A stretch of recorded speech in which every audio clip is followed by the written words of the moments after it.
Naiz irratian, bigarren kafea.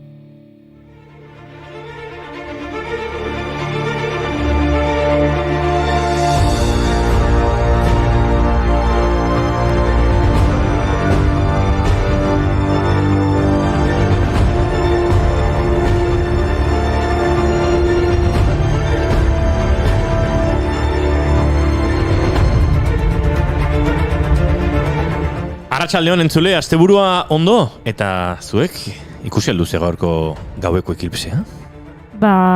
Nik pixka bat bai. Ilargiak ikuskizun ederra eskaini digu goizaldean. Goizeko 6 eta 11 inguruan izan du unerik gorena ilargi eklipse erabatekoak. Eta odeik gabeko zonaldeetan behintzat, odol ilargi distiratxoa ikusteko aukera izan dugu. Egun sentiaren aurreko minutuei tono horrela gorrixka eman diena. Hurrengo eklipsea azaroan gertatuko da, baina Europan ez da ikusgai izango. Berriro ere horrelako fenomeno batekin gozatzeko, 2025ko martxoaren 14 arte itxi beharko dugu.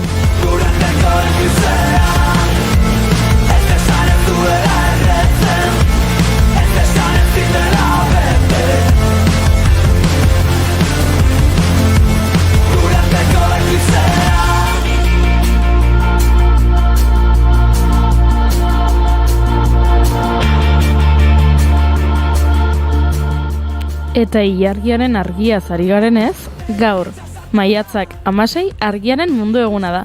Horregatik dago hain giro eguzkitsua Euskal Herriko txoko gehienetan. Argiaren garrantzia aldarrikatzeko sortu zuen UNESCOk egun hau duela ezein beste. Argiak bere biziko garrantzia du gure bizitzetan, mailarik funtsezkoenean fotosintesiaren bidez, argia bizitza beraren jatorrian dago. Horrez gain, argiaren azterketak etorkizun handiko energia iturriak ekarri ditu. Eta bizitzak salbatzen dituzten aurrerapen medikoak, diagnostikoen eta tratamenduen teknologiaren bidez. Argiari zor dizkiogu gizartea irauli eta unibertsoa ulertzeko modua eman duten beste aurkikuntza asko. Teknologia hauek argiaren propietatei buruzko mendeetako ikerketei esker garatu ziren. Iban Al-Haitamen Kitab Al-Manazir optika liburua lanarekin hasiz. 1015 urtean argitaratu zuena.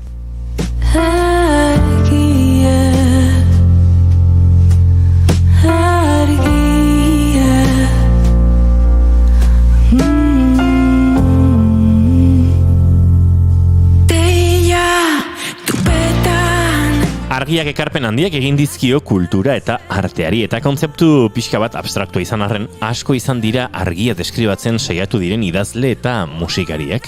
Aspalditik gainera, oipeio euskal abesti herrikoiak argia aipatzen du, eta 19. mendekoa da. Edo Aika Mutil poeman. Aika Mutil, jeiki adi, argia den mira adi. Bertsiorik ezagunena lagoarena den arren, 18. mendekoak dira hitz hauek. Eta pixka bat gaur egunera gerturatzen bagara, duela 55 urte Benito Lertxundik eguzki izpian argiak sortzen digun postasuna azaldu zuen. Eguzkien argia, iopetik zartzian, poz eta laitasunez, ez natuko gera, txorien abestiekin, alaitutako eguna, gizonen gorrotoakin, ondatuko da eguna. Eta 5 hamarkada hauetan, milaka abestitan entzun dugu argia hitza. Itoitzen letretan, alaitzetan maiderren doinuetan, betagarriren diskoetan. Javier Muguruzak 1986ko gitarra bat nintzen diskoan, ia abesti guztietan aipatzen du argia.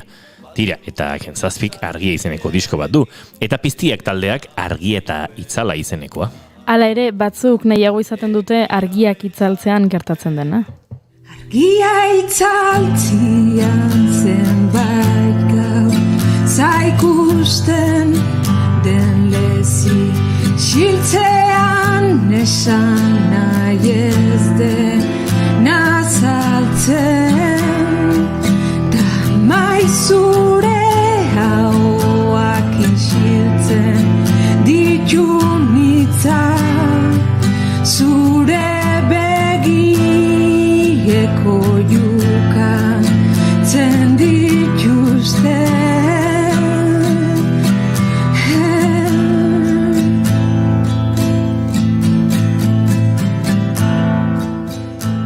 Baina argiari ezin zaio ies egin, leku guztietan dago, baita Urazpian ere, urputzu batean soinu uin ultrasonikoak sortzen direnean, aire burbuia txikiak sortzen dira, argi bolada txiki bat igortzen dutenak.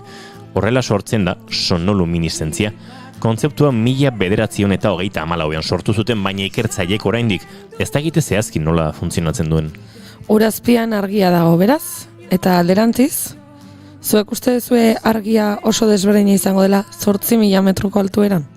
Ba, ez dakit, igo diren mendizalei galdetu beharko diegu, edo eurek idatzitako liburuetan begiratu dezakegu. Adibidez, gaurko egunez, 1975ean, emakume batek lehen aldiz Everesteko gailurreko argia ikusi zuen.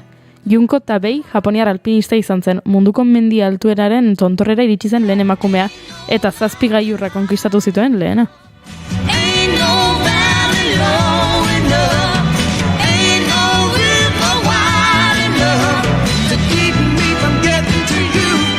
Remember the day I set you free.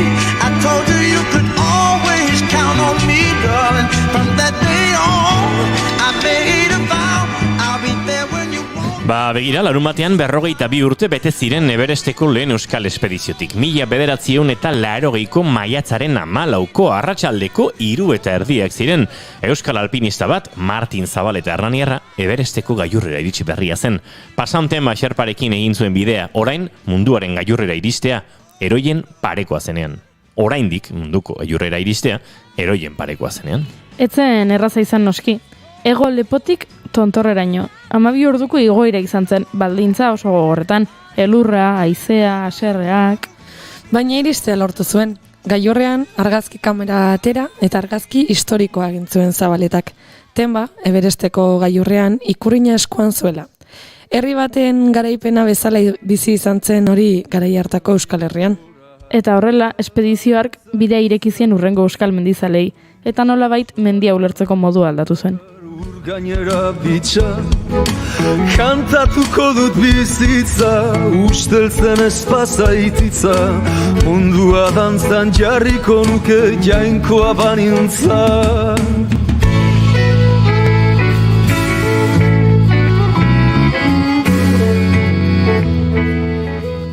Ba, nik plan bat proposatu nahi nizuek, Aha. Bigarren kafeak emango digun indarrari esker, 6etan, saioa amaitzean, mendira joan gaitezke. Eta gero dutxatu, afari goixoa jan eta telesail bat ikusi. Ba, nik onartzen dut, baina serio hori naiz ez dakitzuek.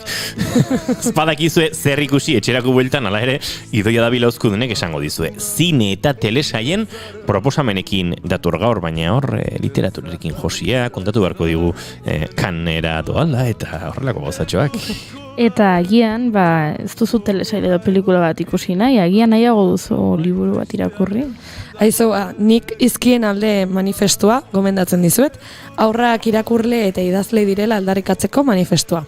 Gaur gurean izango da Iñaki Zapirenretegi, album ilustratu honen egiletako bat. Edo agian musika entzun dezakezu, Lemoa Acoustic Fest ospatu zuten asteburuan Lemoan, eta han izandako musikarien iritziak entzungo ditugu. Ba, pres gaude guzuekin, urrengo 2 orduetako bidaia hau egiteko. Maiatzak 16 ditu gaur eta astelena da, kriston astelena. Ongitorri guztioi, bigarren kafera.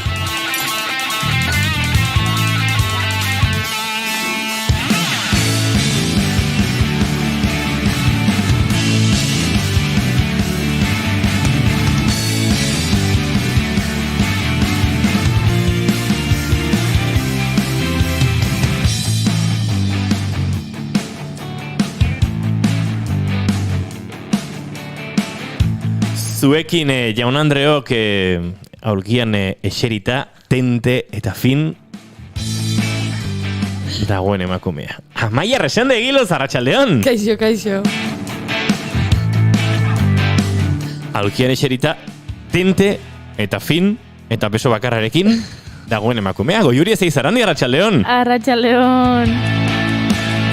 Bigarren kafearen lantaldean, nirekin batera osorik ustez dagoen emakumea. Idoia Davila Uzkudun, arratsaldeon. Arratsaldeon. Zu osorik eta morena, Bueno, gero ez da gehiago pixkara. Jode.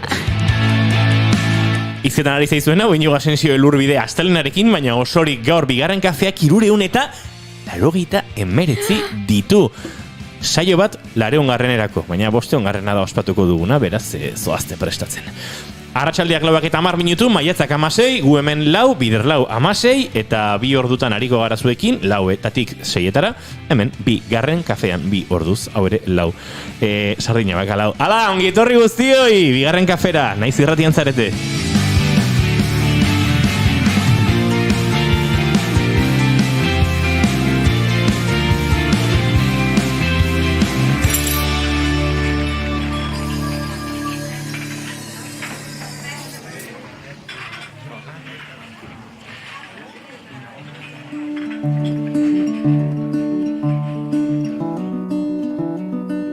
Azkenaldian lagunen kantu berriak iritzen zaizkigu eta poza ematen digu hauek estrainatzea.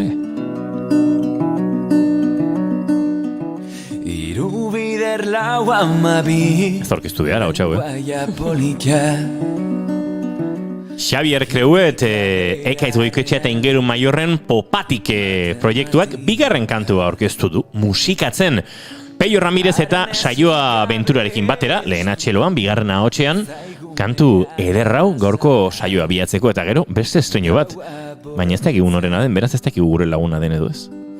Hasi da konpasa nora partitura gure partitura akordurik gabeko akorde hura fadola milare. Eta gu maite duten tartearekin behar diogu, hementxe Gorkak esan digu, por cierto, Juan Mari Beltranen kontzertua, zeinetara Gorka 2. kafeko sarreri esker joan zen, bikaina ikaragarria, aze oparia, posten gea Gorka, posten gea, hortarako oparitzen ditugu eta sarrerako zatzeko zuek. Nire izena musukatu. Gorkak dio, kaixo, nire gaurko maite duta da, auzoko jaiak San Isidro eitzako jaiak gainera mai izan gendun bisitan, eta bea, hori pozgarriago.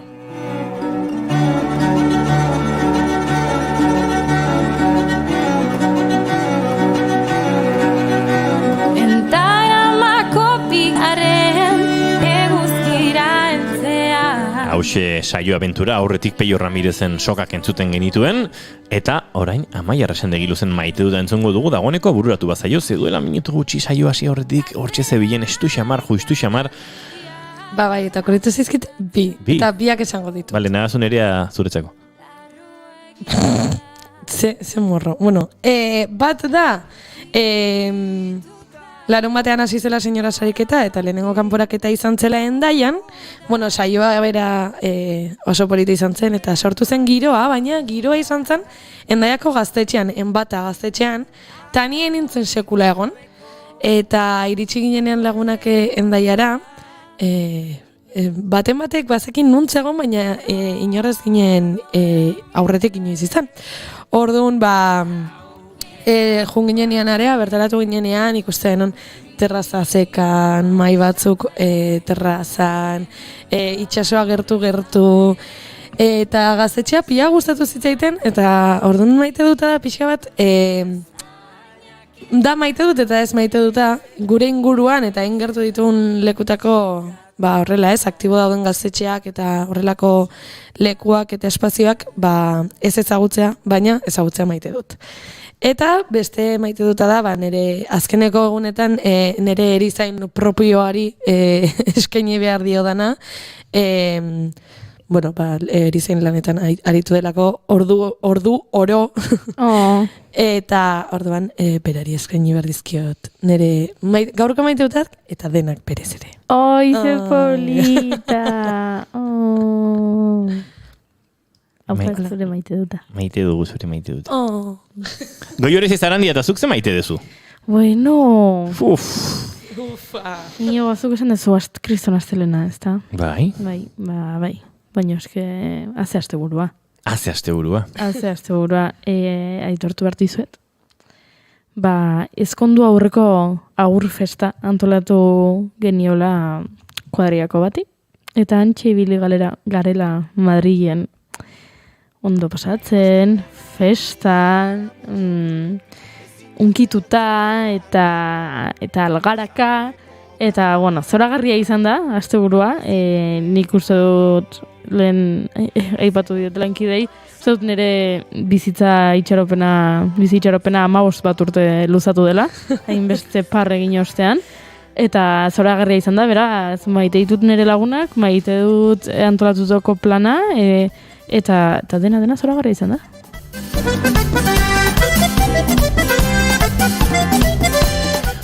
Ba, nik ere asteburuari heldu behar diot, hola oso originala ez izateko akaso, baina, eta gero izango gara, Iskander Fernandezekin Lemoa Akustik Feste aletzeko moduan, baina egia esan asteburua musika jaialdi baten bertan jotzen, goiz jotzen gainera, gero parranda egiteko aukera mantzuela. Gustoko ditudan beste inbat talde, ja, tragoa eskuan gozatzeko zure lana eginda, Kiston planaza izan zen, asteburua tope, eta gaur ikaragazko astelen polita, guztionekin astelenak beste modu batera bizi daitezke. Hemen di galdetu diote Goiuriri, uste du Goiuriri dela, zemuz Renfe?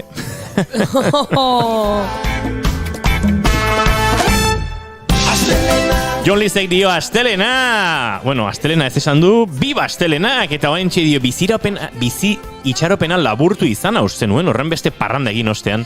Bueno, bizi itxaropena laburtu ez, baina lesioren bat. Bai, uste dute... Aprobetxatu erain ez dagoela. Giarren bat edota lotaiuren bat laburtuta duela Goiurik. Hori posible da. Baina nik ulertzen diot, batzutan horrelako giro honek, parregiteak, parrandak, bizitzak, ematen du bizi, ez da egite itxaropena luzatzeko, baina behintzat bizirik jarraitzeko gogo asko, eta jona da. Baina laburtu hemendik zioten, Goiuri igual laburtu, giarren bat edo lotaiuren bat laburtu zizutela. Bai, liziadita. Hemen diote, oraindik laburrago. Sorry.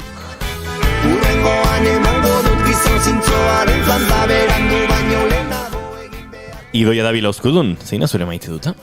Bueno, hau pixkat berandu dator, ze badator Wordeleko eromen guzti honetatik. Sortu zuten beste bat dala filmekin. Ta framed.v.tf. Nik ez nun ezagutzen. What the fuck? Bai. Ui?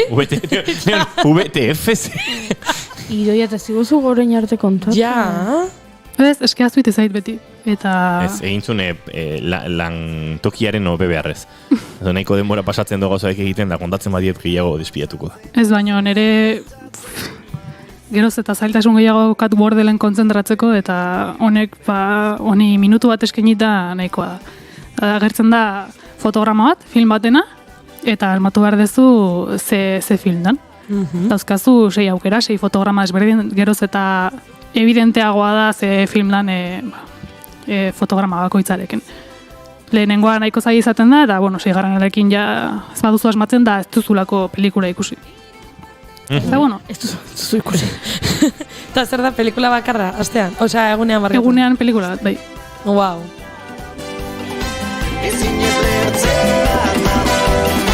Sabeleko kalambrea ezin du gehiago Gazte ondo pasatu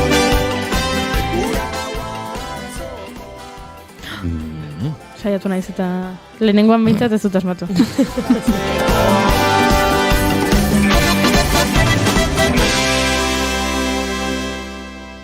Hauexek dira gure maite dutak, arratsaldeak oraintxe 4:19 minutu ditu, eta badugu beste kantu bat estrenatzeko. Lehen erakutsi dizuegu musikatzen, hain zuzen ere, Popatik bandek aurkeztu duen eta argitaratu berri duen singela, eta hau beste proiektu misteriotsu batetik datorkigu, ze bihar da, talde honen izena, edo proiektu honen izena. Bihar argitaratu bertu. Bihar izena du, eta lehen kantu honek, Demain izena du. Nola? Ez da egin nola oskatzen dan, Demain, frantzesez. Demain. Hori ere bihar da, ez da? Demain, bai. Hola entzun dezakezu, eta ikusi bideoklip ikaragarri egin dute, eta ezin jakin dezakigu nor dagoen proiektu honen atzean, beraz ez dakigu lagunak diren, ala ez, baina egingo gara, lagun adiskituko gara, eurekin ere, baina kolaborazio oso berezia dute. Ahotsa identifikatzen duzuen. Agian Ainhoa Ederzabal da. Ezagutzen ez dugun itzultzailea, ezagutzen ez dugun abeslariarekin.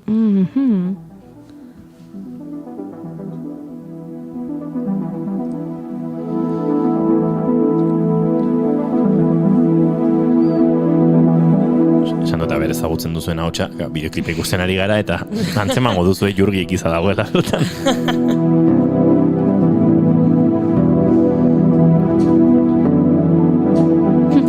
Gorka kaskarri atzi du txatean. Jorgi Ekiza, akaso? Ba, akaso, bai.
Hauxe bihar eta biaren inguruan gehiago jakiteko itxaron beharko dugu, ze askoz informazio gehiagorik ere ez daukagu baiz, bigarren kafea abiatzeko moduan bagara, honen bai, arratsaldeko 4:23 diren honetan, hementxe zareten naiz irratian.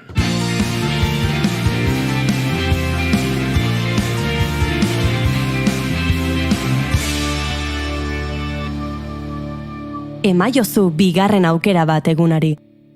Naiz irratian, bigarren kafea.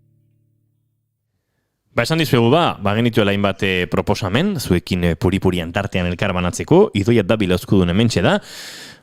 Kanera, Juan, aurretik, maleta egin duzu dagoeneko, Idoia? Ke ba, ni azken minutukoa naiz horretan. Last minute.wtf. Da, Idoia Dabilaren. Wow.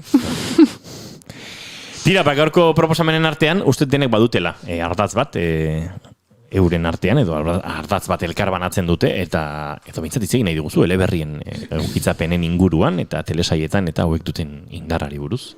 Bai, ze aurrekon ustetzuk botatzen ura galdera, oain telesaietan lehen baino egokitzapen gehiago dauden liburuetatik eratorritakoak, eta egia bada Hollywoodek bere sorreratik liburuak erabili dituela bere materiala sortzeko, telesaietan etzela ainoikoa, eta, azken pare bat urtetan, bereziki kriston buma egon dela, eta nik ekartzen ditudan telesaietan, askotan, hitz egiten dizuet, ez dakindoren eleberriaren egokitzapena dela. Izan ere, 2008an lehen aldiz egon ziren egokitzapen gehiago telebistan, zineman baino. Ara? Bai. Datua. Datua. Horainik ez dago lortu itea Datua. Nahi konta dago. Bai nuke esango. Beti ruditu zait, bueno, erixe aipatu duguna, ez? Beti, zinema asko oinarritu dela horretan, eta telesaiak zain beste baino, begira. Bueno, beti ere Hollywoodeko datuak mundu mailan ez dakit, baina bueno, estatu batuetan bai, pelikula mainstream horiek. Aizu, oso datu interesgarria bida. Datu hauekin bakizu gertatzen den, gero zu gotezea lagunekin afaltzera, eta hor, jak, sartzen zu datua eta jendeak esaten du. Hora, neska honek edo mutillo honek zen badakien. Beraz, zuek apuntatu eta saiatu, gero, karo, noski, konbertsalazioa zentzu eduki behar du. Osea, zinemaz edo telesaietaz edo aritu bertzarete, ezakit, eguneko barazkietaz. Hori da, ez du balio esatea ez, eske Polizia Nazionala jipoitu zituen realeko zaleak atzo Villarrealeko partidan aurretik, eta jode hoi sarraskia zaize da. Bai, eta badakizue Hollywooden sorreratik ze garrantzi izan duten eleberriek, bueno, pixkat forzadito. Edo, ze truñazoa Eurovision, Ukrainak irabazi dula hor, pixkatola txungo plan, eta ez dakize, eta zuk sartzen ez hor, zure kuña eleberriekin, zin da. Txungo plan. Txungo plan. Bai, ez dugu itziengo Eurovisio duz. Ez, baina txungo plan hitza. Lerdo gita marreko markadako da. Kontzeptu hori.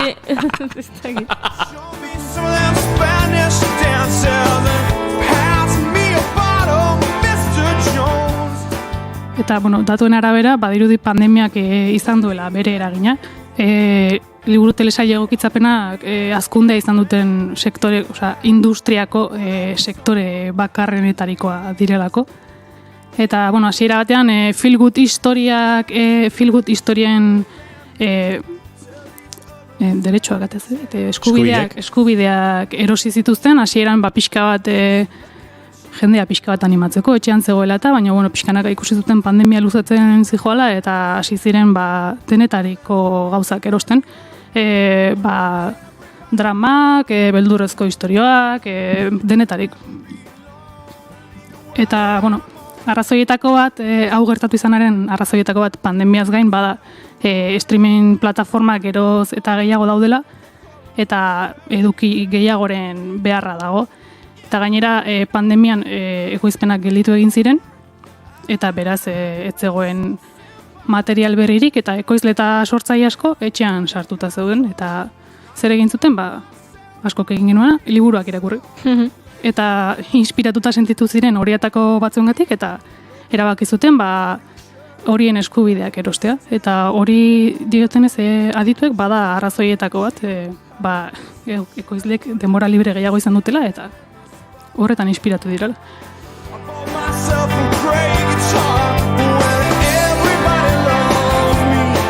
Hemendik Idoia agurtu zaitu, Arkakuxo, kaixo Queen Pond Idoia. Hori esan behar nuen, dio Jon Lizek, zer esan martzen nuen? Queen Pond Idoia? Ze jerga txungo plan Eurovision. Eta ora, dira, piez sartu, txungo plan, slow-mo, txungo plan kontzeptu gisa, egin dugu txungo plan Eurovision nasketa bat hor. Txungo plan kontzeptua gustatu zaie. Alare ze zaie, zuk liburu bat irakurri eta gustatzen zaizu, baina jakitea, bueno, edo ausartzea behintzat esatera hau telesail batean bilakatzen badut, honek arrakasta izango du. Baina azkenean, gidoi bat ezela da, Bai. eta orain gainera idazle askok Hollywooden lan egiten dute, literatura ez dagoelako oso egoeranen, eta pixkat salto egin dute horretara, eta asko ohituta daude liburuak idaztera eta bai gidoiak idaztera. Gero, asko daude horrela sorpresatxo bezala edo eszena baten atzekaldean agertzen direnak. Esan nahi dut idazleak, pelikula liburu baten oinarrituta balin badago, liburu hortako idazlea batzutan agertzen da atzetik paseatzen edo supermerkatuan zerbait erosten, horrela cameo txikiak egiten dituzte eta graziosa izaten da. Bueno, horrein erakusle honen dina, ez da idazlea berez, sortzailea edo Stanley Egia da. Marveleko filmetan. Egia da. Beti agertzen zen, eszenaren batean. Bai.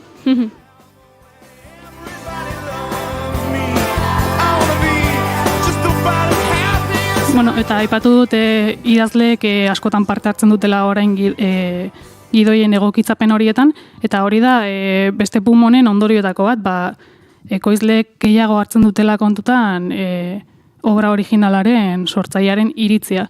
Lehen etzen gertatzen, eskubideak eroste zituzten, eta gero historia horrekin, gutxi gora beran nahi zuten egiten zuten, eta orain badirudi haien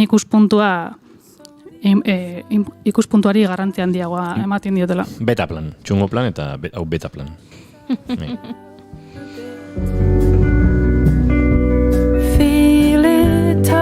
Horri guztiari esker, adaptazio egokiagoak egin daitezke, autore originala bertan dagoelako, eta telesaiak ematen duelako beste aukera bat, historio hori hobeto garatzeko, pertsonaiekiko empatia sortzeko, eta pertsonaia horien inguruan dagoen mundua hobeto garatzeko. Eta sortzen duzu horrelako murgiltze naturalago bat, liburu batekin gertatzen dena bezalakoa. Azken finean pelikula bat, ordu terdi bi ordutan, sartu zara mundu horretan eta ja bukatu da. Eta azkenean liburuek badute hori ez, aste batez, bi astez, tardatzen duzuna liburu irakurtzen, mundu horretan murgiltzen zara, ordu batez, bi ordu zuzten duzu, eta gero hor dago oraindik. Eta telesaiekin antzerako zerbait gertatzen da. Stop the bucket now, Charlie. Push it all over the deck. Eta Hollywood martxan da berriz, baina hainbeste eskubide erosi zituzten. 2008an Creative Artists Agencyk 2008ko urrian esan zuten 155 liburuen eskubideak saltu zituztela. 2019 urte osoan, baina 5 aldiz gehiago. Beraz, bibun daukago oraindik. Bai, oraindik badaude hor karpetetan gordeta ideia asko, eta luzerako daukagu egokitzapenekin. Baby book. Goieri, bakizu zen merezizun? Zer merezidet? Merezidezu, azteko, lankide azkarrago bat, eta gero hau. Kosta zait iriste, Pentsatzen jarriko zenela... Eskerrik asko fans. Hori. Baitari, zentzitegin.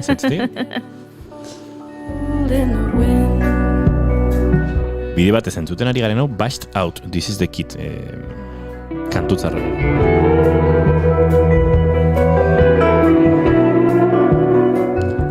Eta Baby Book horrek zer dakar? Kalitatea, denetarik, akaso bataz besteko kalitate igoera bat, edo behintzat gauzako beto xego egiteko aukera idoia?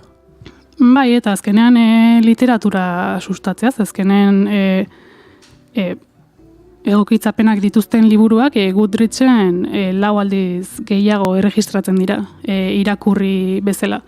Eta egokitzapenak dituzten liburuak eskoletako kurrikulumetan eta gehiagotan agertzen dira zerrendatuta, eta aipamenak artikuluetan, eta badu horrelako eragin bat jendeak liburu gehiago irakurri ditzen. Beraz, kultur alor, esango dugu mainstreamago batek egiten dio mesede irakur zaletasunari eta literaturari.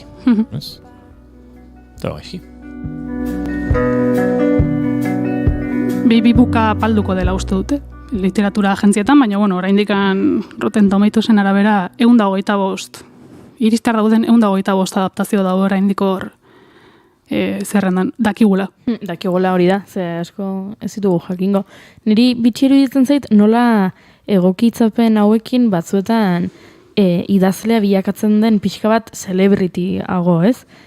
Famatuago, edo ezagin nola azaldu gertatzen da, adibidez Harlan Coben dela idazle estatu batuar bat, berak saldu zituen bere liburuen eskubide batzuk, eta Netflixek 5 pelikula egin behar ditu bere liburuetan oinarrituta.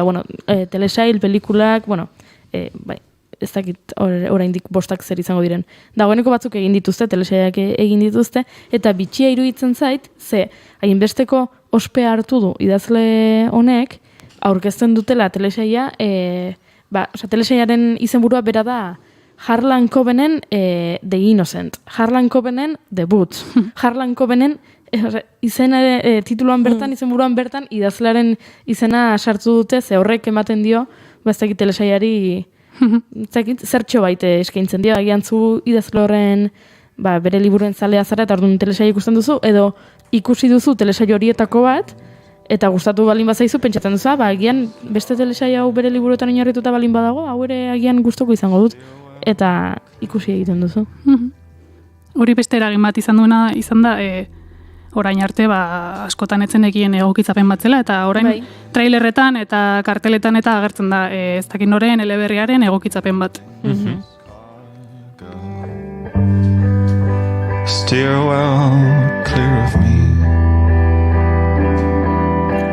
Hau derrigorrezko bigarren hezkuntzako ikasleentzat eta da lakaina. Goatzen naiz guk esaten zigutenean benga, liburu hauek irakurri behar dituzue aurten 3 hilabeteko bat eta liburuak dira hauek. Beti baten batek gelan galdetzen zuen. Eta pelikula egiten liburu honena, eta norbaitek topatzen zuen pelikula, eta pelikula dago, nik orduan azterketa horretik pelikula ikusiko dut, eta ez dut liburu irakurriko, eta... DBH-ko ikasleren bat entzuten bali badaukagu, idea txarra da. Egokitzapenak, igual joera berria honekin, eta Idoia gaur kontatu digun mugimendu honekin, zartxo bait fidelagoak eta txukunagoak izango dira. Baina uste dut, inork ez duela inoiz, liburu bat iburuzko azterketa eta probatu, pelikula ikusita. Baina behar bada okerrago, ez? Filmarekin bi ordutan bazenekien zeri buruz joan historia, eta orain 10 orduko telesail bat ikusi behar duzu. Azkenean, igual liburu irakurtzea azkarrago izango da. Ia da. Hombre, orain akaso, baina behintzat orain ikusentzunezkoa ikusita, zerbait ikusiko duzu, zerbait jakingo duzu liburuari buruz, pelikula batekin. Yes. Niko gogoan dut irakurri genuela Gazaleneako klasetan Oios liburua, eta Oios liburuaren pelikula egin zuten, beraz, nire gelakide asko ez zuten liburu irakurri eta pelikula ikusi zuten. Eta gero irakaslek segituan nabaritu zuten zeinek ikusi zuen pelikula eta zeinek ez, ze liburuan gertatzen zen gauza bat, pelikulan gertatzen zen, baina beste modu batera. Imaginatu ez dakit protagonistak txakur bat zuela liburuan eta pelikulan katu bat zuela. Beraz jendeak idatzi zuen, protagonistaren katuak, bla bla bla, eta bestek idatzi genuen, protagonistaren txakurrak, bla bla bla, eta ordu beraz, oso agerikoa zen.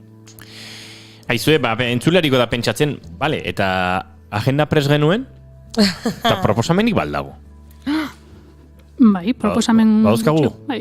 Bai, venga. Batzu, bai. Vale, pelikulak, telesaiak, denetarik... Pelikuletatik hasiko gara. Vale, lehenengoa, banekin bazegoela, hemen ikusten egin zen Gidoien, maiatzaren 20an, alegia ostiral honetan, estrenatuko den, aretoetan estrenatuko den, 5 lobitos. Alau da Ruiz de Azua Arabarraren lehen pelikula. Bai, Barakaldoko Alaudaren lehen filma dau. Berlinaleko panorama saian estrenatu zen, eta Malagako zinema jaialdean sekulako arrakasta izan zuen. Film honenaren urrezko biznaga lortu zuen. Laia Costa eta Susi Sánchezek exekuo emakumezko aktore honenaren saria eskuratu zuten, eta zilarrezko biznaga eskuratu zuen Gidoi honenarena. Alaudak berak idatzitako gidoiak.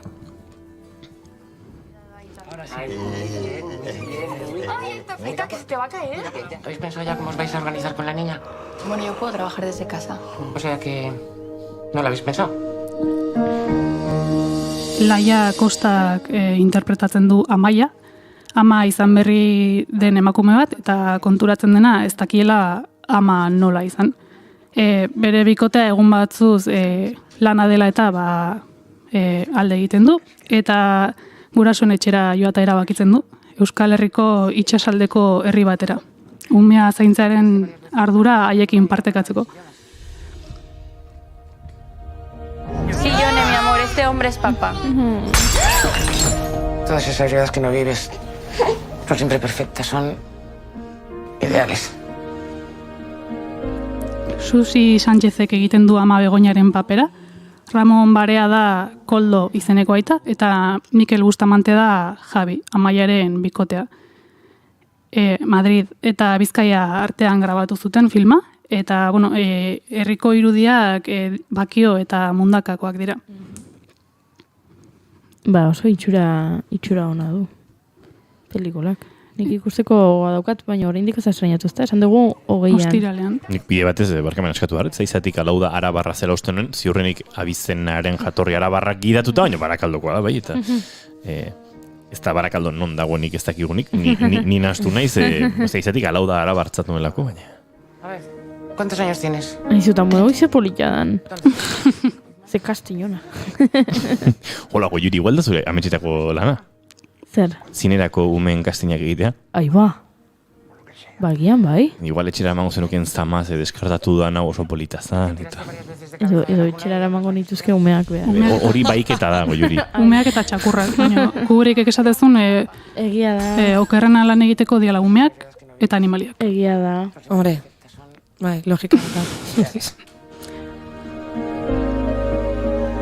5 lobitos tuvo la loba. Eta tituloak egiten dio referentzia zuzendariak transmititu nahi dion zerbaiti, dela sehaska kantak belagonaldi transmititzen direla, baina bueno, kasu honetan ez da horrela, ze amak ez dio transmititu bere izateko era alabari, espero zitaken bezala, ze bueno, belagonaldiekin aldatu eginda ama izateko modua, eta bueno, aurpegiratzen dio ez dakiela umea zaintzen, eta berriz konturatzen da amaia, ama izan arren oraindik alaba ere badela.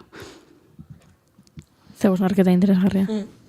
Eta hor, bada ez, ume bat izatearen edo amatasuna o aitatasuna aurrera eramatearen arduraren inguruko osnarketa bat, ez? Hor, bueltaka, ez? Eta gero beste buelta bat ematen du historioak, konturatzen delako gurasoak ere zaindu beharko dituela, eta bueno, gurasoen zaintzaren gaia ere esploratzen da.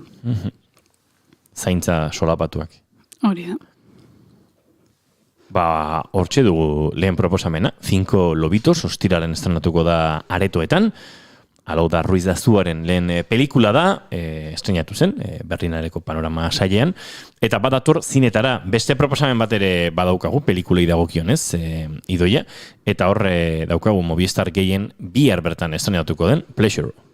Bai, Movistar gehien, Ninja Cyber, ez dakit nola auskatzen den, Cyber suediarraren opera prima da. 2013an izen bereko film laburrarekin Kansen sari bat eskuratu zuen, eta film luzearekin berriro hautatu zuten Frantziako jaialdian.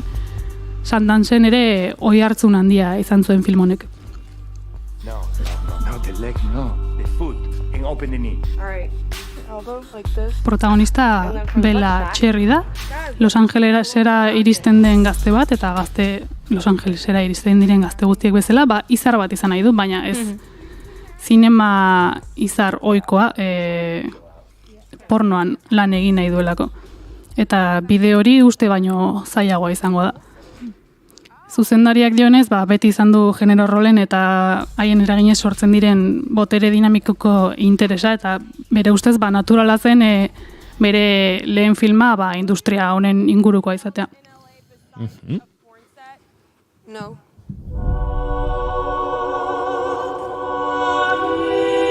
What really drew you out here? This is a long way from home. Film laburra zuzendu ostean, erabaki zuen mundu hau alik eta modu naturalenean erakutsi nahi zuela, eta horretarako industria horretan lan egiten zuten pertsonak ezagutu behar zituela, eta beraz Los Angelesera joan zen. Eta bidaia hoien ostean sortu zuen Bella Cherryren pertsonaia. Eta haren bitartez, pornoaren argilunak erakusten ditu film luze honetan. Beautiful. Feel the passion. When the camera came on, you were like... I love being in front of the camera. Protagonista Cherry Sofia Capella, aktore bat, eta baina gero porno aktoreak ere agertzen dira. Besteak beste, Evelyn Sinclair, Ryan McLean eta Mark Spiegler. Eta horiek dira, benetako aktore pornoak dira. Begira. Ze interesgarria. Bihar estrenatuko da, Movistar gehien Pleasure, izenburua erresa da. Zuzendariaren izena bizanak, Ninja Cyber edo denakoa. Suediarraren opera prima hau, beste gai eta beste giro batean, baina benetan interesgarria irudien giroan behintzat, eta pelikulei dagokionez, proposamen gehiagorik ez daukagu gaur, etorriko da Idoia askorekin kaneti bueltan, baina telesaili dagokionez, badaukagu beste bat, ostiralean Netflixen estrenatuko dena Idoia. Love, Death and Robots telesail famatuaren 3.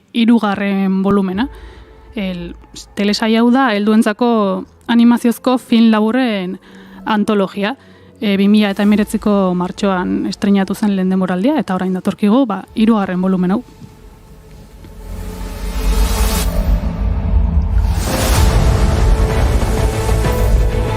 I am in no mood to repeat myself. I am the only one. 2D eta 3D animazio tekniken bitartez, zientzia fikziozko, fantasiazko, komediazko, dramazko eta beldurrezko historia kontatzen dira, genero guztietakoak. Eta guztietan lantzen dira, modu batean edo bestean, telesailaren tituluan aipatzen diren 3 leitmotivak, maitasuna, heriotza eta robotak.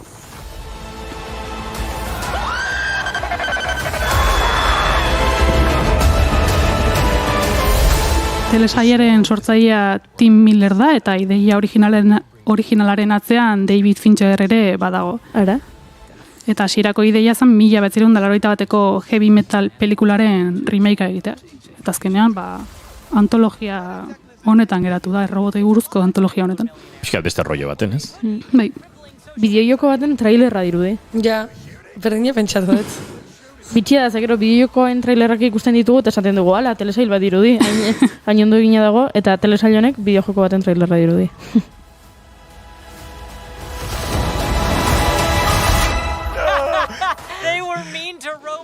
Marrazki estilo oso ezberdinak agertzen dira trailerren, pentsatzen dut atal bakoitza estilo bateko izango dela, ez? Edo... Bai, atal bakoitza zuzendari batek egiten du, eta askotan estudio desberdinak egoten dira bakoitzaren atzetik. Beraz, oso animatzeko oso era desberdinak daude.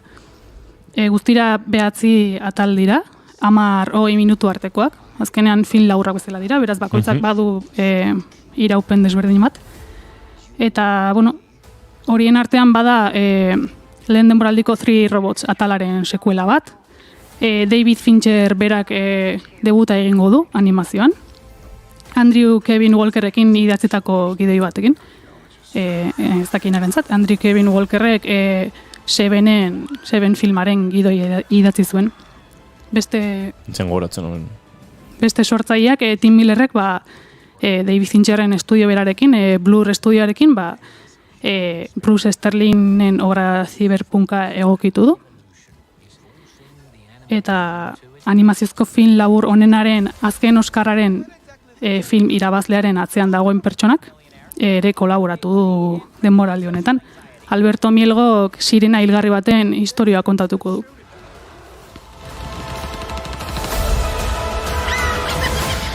Eta hemen idoia, ipatu duzu, 20 minutuko iraupena dutela atalek, dena kolpetik kaleratuko dituzte, eta jarraian konsumitu izango dira, bai. Lokioso bat balitz bezala edo. Eta bakoitza historio itxi bat da, beraz, ordena bakoitzak nahi duena izan daiteke. Okerrez banago, beste denboraldiekin, edo lehenengoarekin behintzat, sortzaileek esan zuten 4 modu desberdintza dela hau ikusteko. 4 ordena desberdin ikusteko beraz. Honetan ez dakit nola izango den, baina momentuz libre. Ze azkenean, historia bakoitza independientea da. Egia osa ikusterakoan ordenak eragin izan behar duela, ez? Nola? Tematikarekin lotuta agian, bai...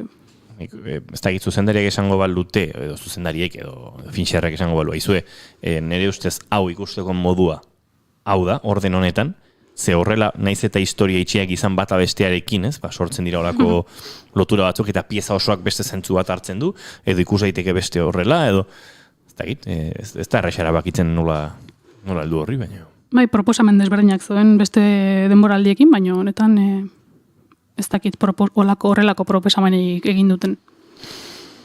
Tira, horrelakorik ezpada, norberak ikus dezala nahi duen bezalaxe eta hori izango da bidea, baina guk agurtu horretik idoiari galdetu behar diogu ea zen martxa duen urrengo egunetan.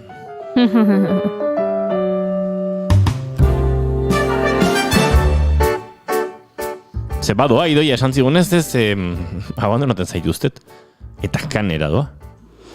Bai, hori da morenago jartzera. Eguzkia dago kanen? Badirudi baietz, baina... Zuk ordu asko pasako dituzu gerizpean? Espero baietz. Ez dago proiekziorik aire librean? ondartzan baino gau ez dira. Beraz, gerizpetik gauera, ilargipera.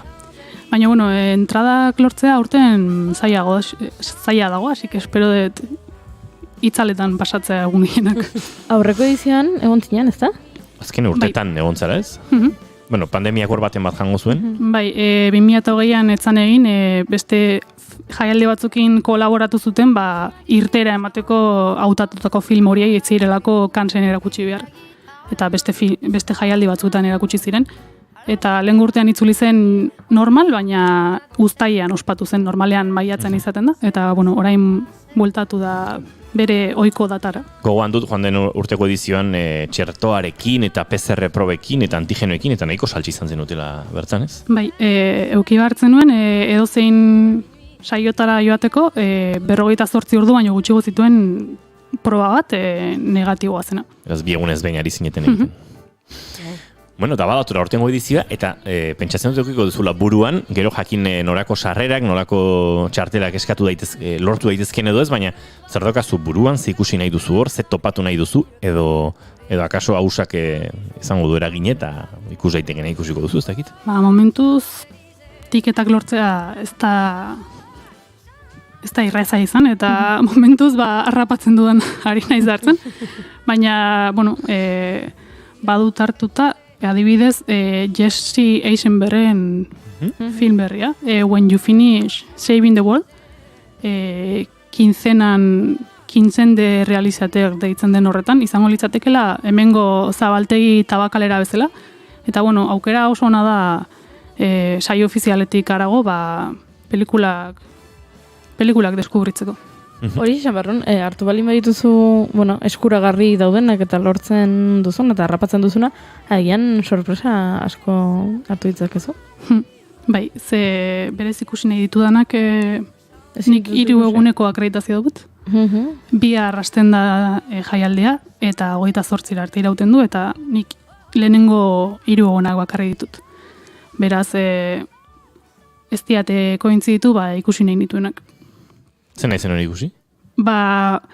Badugu hor David Cronenbergen Crimes of the Future, oso kotizatu egongo da, eta jendea esperoan dago, beraz, bueno, ezin izango dut ikusi, baina, bueno, aretoetan ikusiko dugu hurrengo hilabetetan.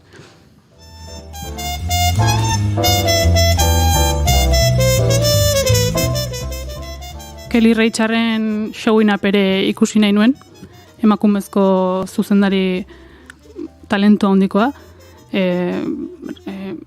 nahikoa rekonozimendu jasotzen ez duena, eta gogo handianen nuen ikusteko, baina ezin izango da posible. Eta gero James Grayen Armageddon Time, justu 3. egun horretan estreinatzen dena, beraz espero dute harrapatu ahal izatea.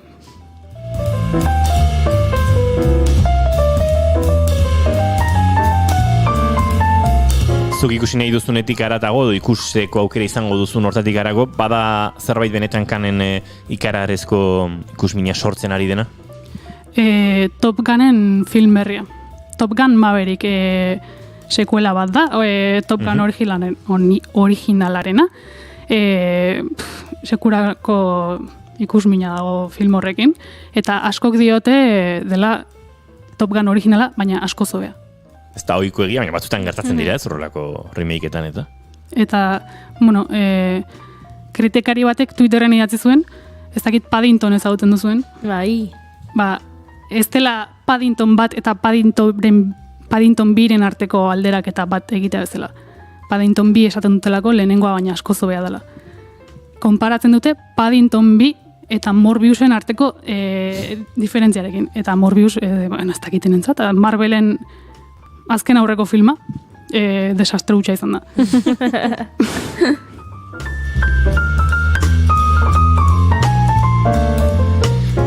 Beraz, Idoia Dabila Uzkudun, gure zine eta telesaien aditua, eta puripurian tarteko arduraduna badoa kanera, eta bertatik ere egingo dugu itzordutxua, ez dakit, ostegunean edo ostiralean konta diezaguzun zegiro, nola ari zaren bizitzen, ze ikusi duzun, ze nabarmenduko zenuen, eta datorren astelean hemen zaude edo ez?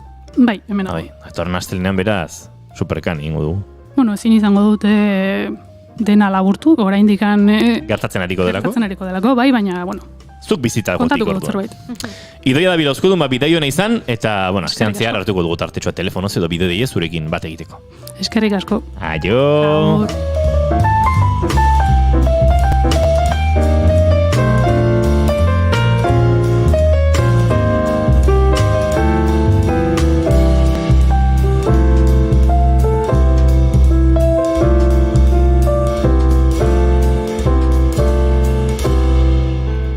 Arratsaldeko 5:00 5 minutu falta diren honetan, bagoazu aurrera kanetik gertu gora, Lemoa araño egingo dugu bideia, segituan, Iskander Fernandezekin Lemoa Akustik Festen inguruan aritzeko.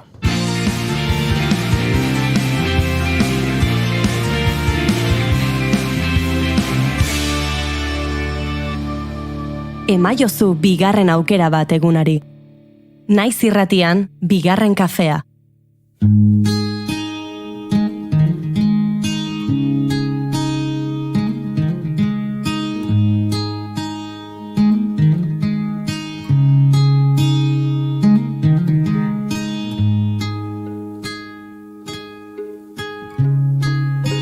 Udakorrika zebilen taku esperoan dena egindalgen eukan dena bukatu da.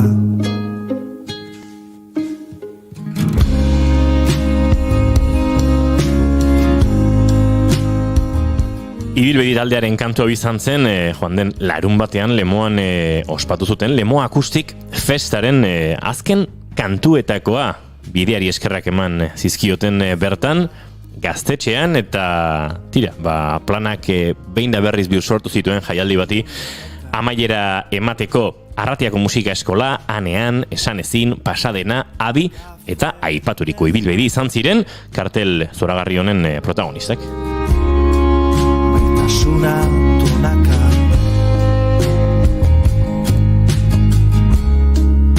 Baionako leioa.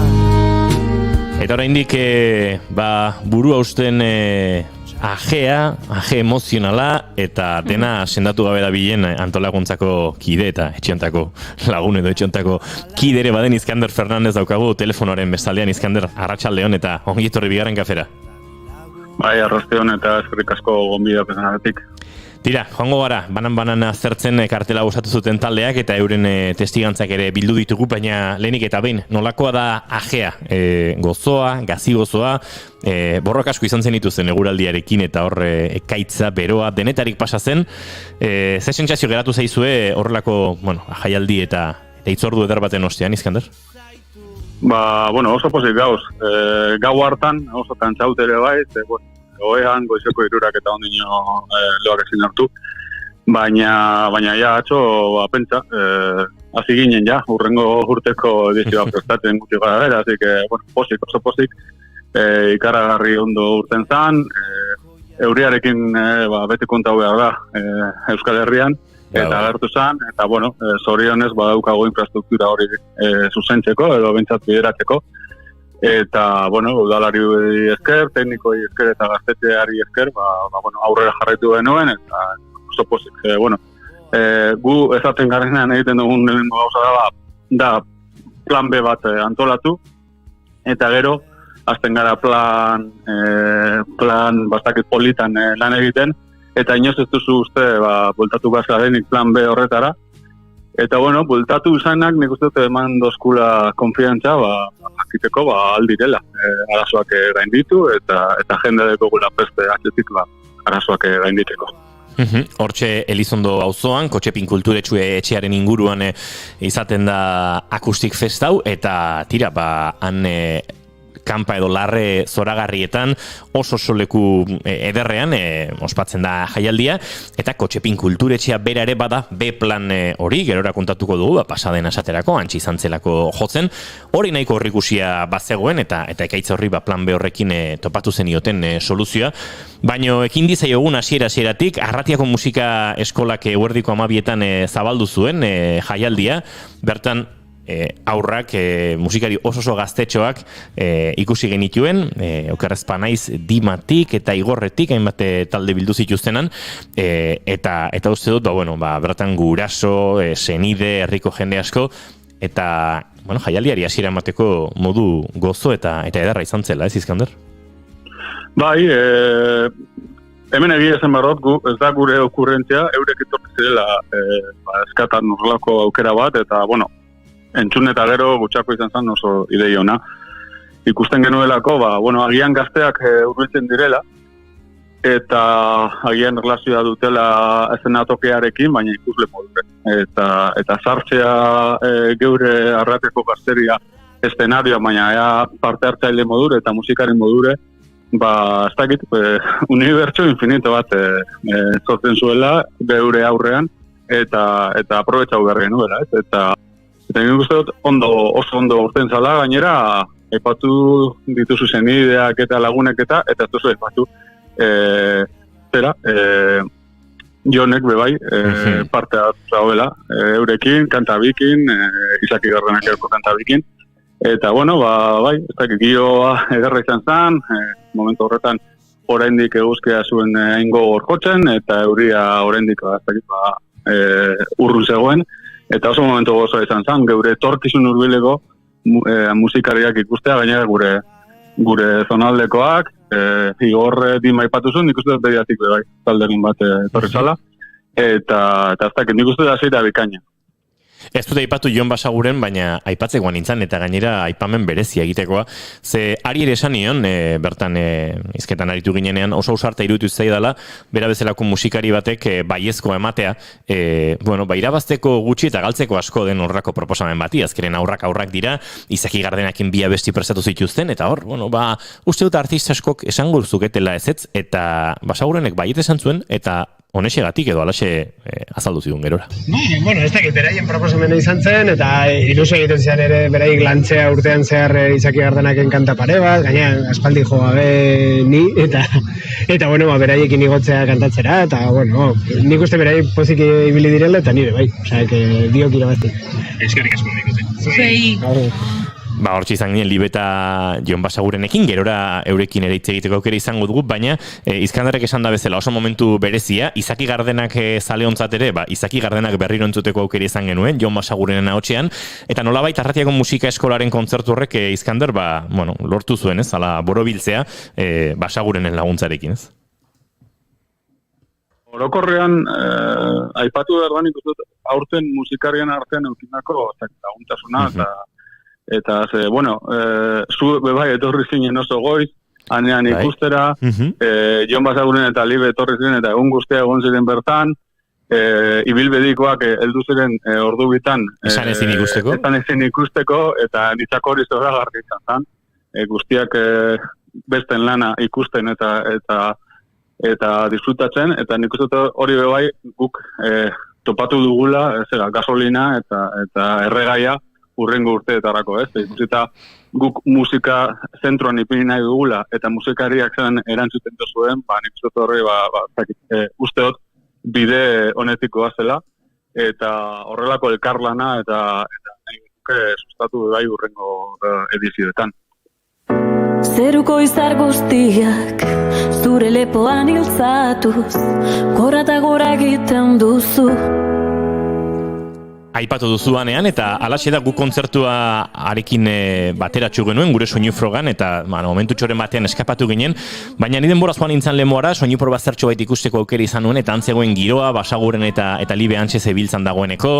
Zuk esan da bezala, ibilbedi taldekoak ere iritsi ziren, gero kontatuko digu ametsek, nola esan ezin ikusi nahi gintuzten, ez dute eskutatuko nire jotzen ari nintzelango kontzertu haietan, eta uste dut, gure artean, gerora taldekideok eta hizketan, eta aipatu duzun hori oso nabarmentzekoa izan zela, ze giro politia sortu zen, ze laguntasun batak besteak entzuteko, lehenengo lerroan kokatuta kontzertuaren entzule bezala gerora musikari izango zirenak, eta uste dut hori benetan ederra dela.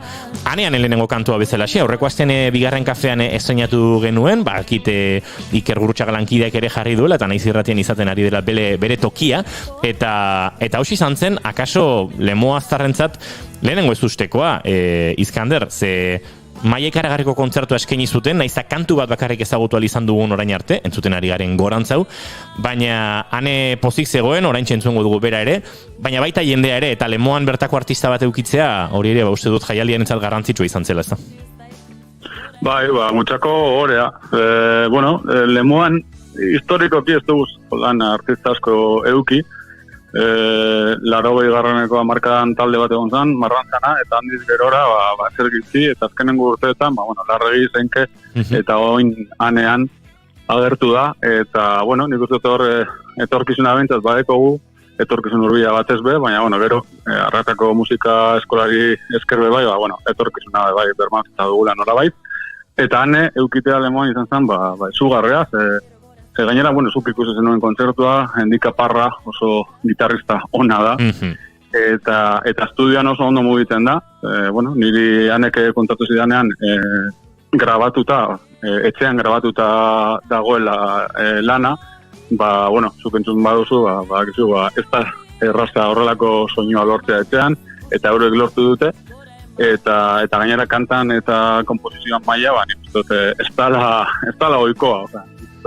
nahiko maila honean dauzela aneaneko mutiletan neskak, eta gu gutxako bastakito horea, eta oso posika Lemoako artistak, bai Lemoaztarrei eta bai kanpotarrei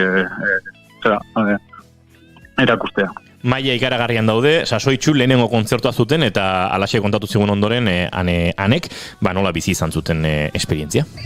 Esperientzia itzela, posik, hurbiludan jente guztia ikusita eta abestiak defendatzeko orduan musikari itzelak eukidu da sondoan eta zentzu horretan, posik. Beti dago estres puntu bat, lan diskografiko bat, oraindik lantzen ari zareten lan bat, zuzeneko eramateko, baina esan daiteke lanak aurreratu dituzuela, zuzenean abesti asko dagoeneko ari direla, gerora diskoan urrengo aste hilabeteetan izango diren horren itxura hartzen. Hori da, guri asko arduratzen dozku soinuak, eta bai gura genduan apur bat EP formatuan landuko duguzan soinu bardinak zuzenean defendatzea, eta hori horretan ibili gara gaur, eta posik. Zorionak eta eutxi datorren. Eskerrik asko.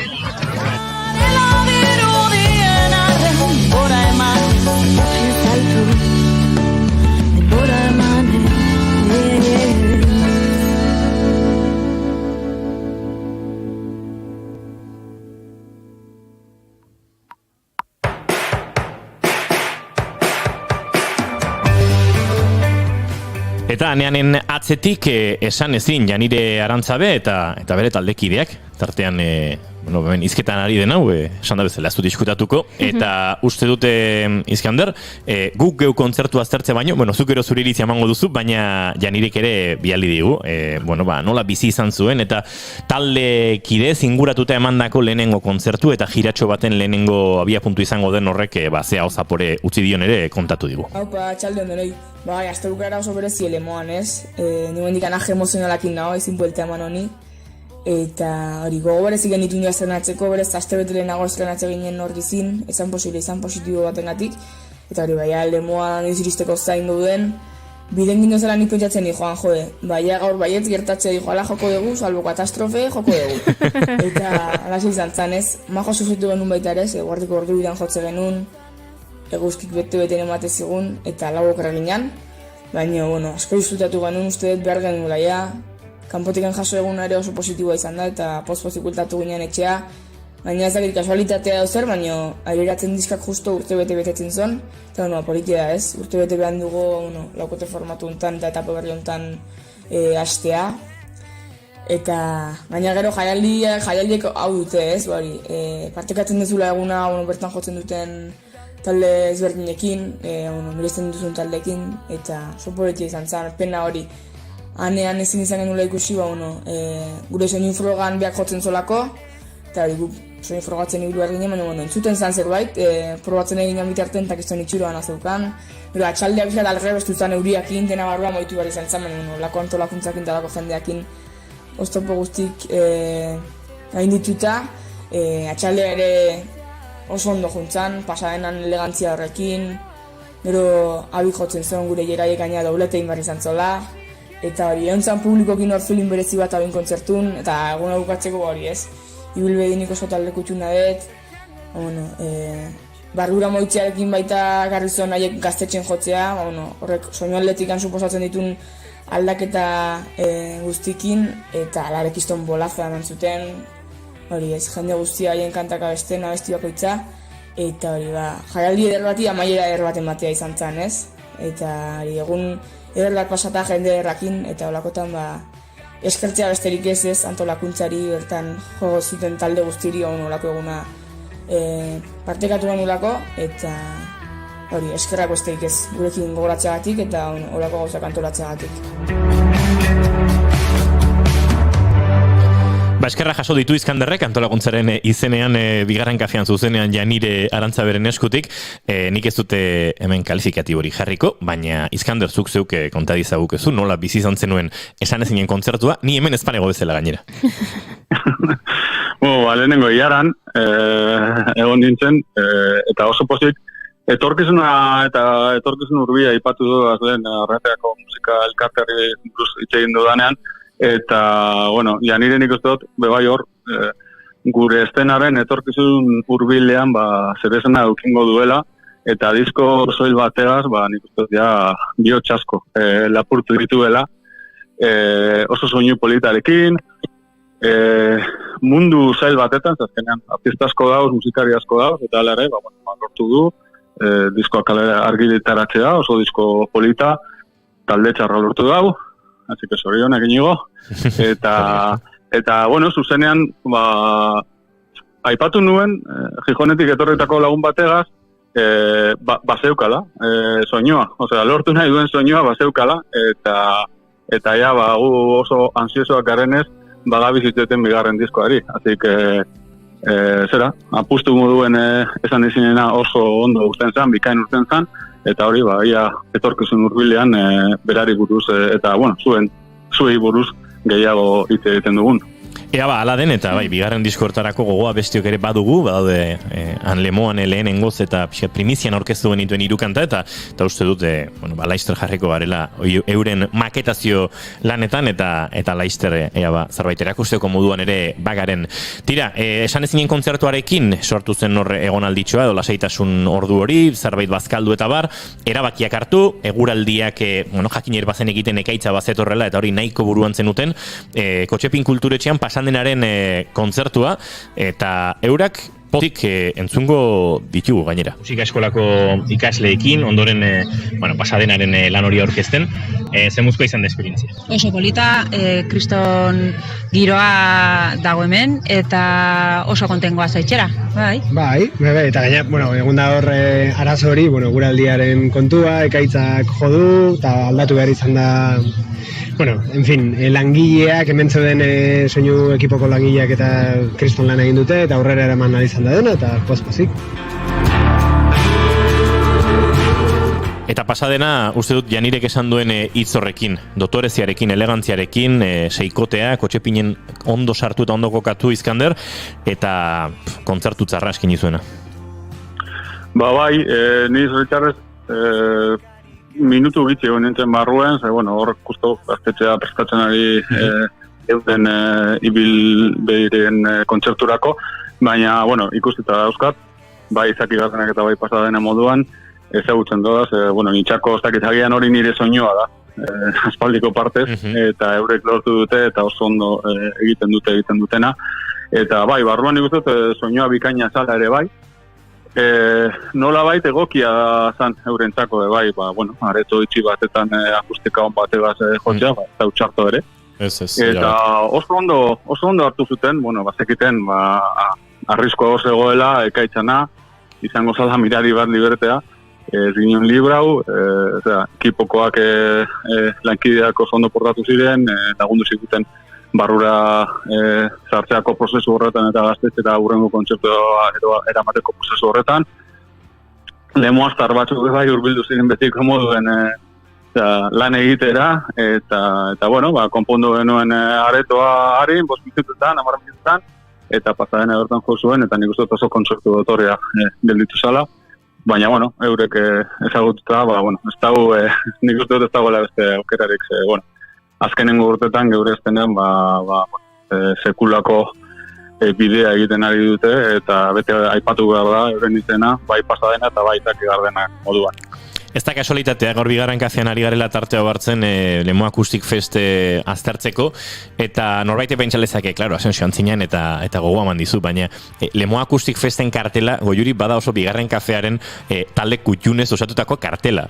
Oso pasadena zaleak, oso bilbedi zaleak, lagunak ere baditugula, lenguan ere antxe izan ginen Lemoan, oso abizaleak eta abiren azken epearekin seko txoratuta gabiltza, askotan esan diote Jerairi eta Jonanderri, ze kantu zuzen, gordin, eta pin-pan-pun batean guztia esan eta indarrarekin erakusteko modukoak.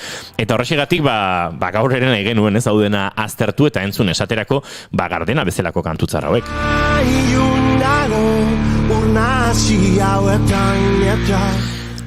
Jerai Gaskona kaso izan zen Lemo Acoustic Festeko protagonista ondinetako bat. Zeberak jardun bikoitza izan zuen, eguzkitan jota fuego aritu zen esan ezinekin, ondoren euria zela eta barruan abirekin eta bi energia piko horiek, bi energia muturroiek ematea ez da erresa egunean zehar.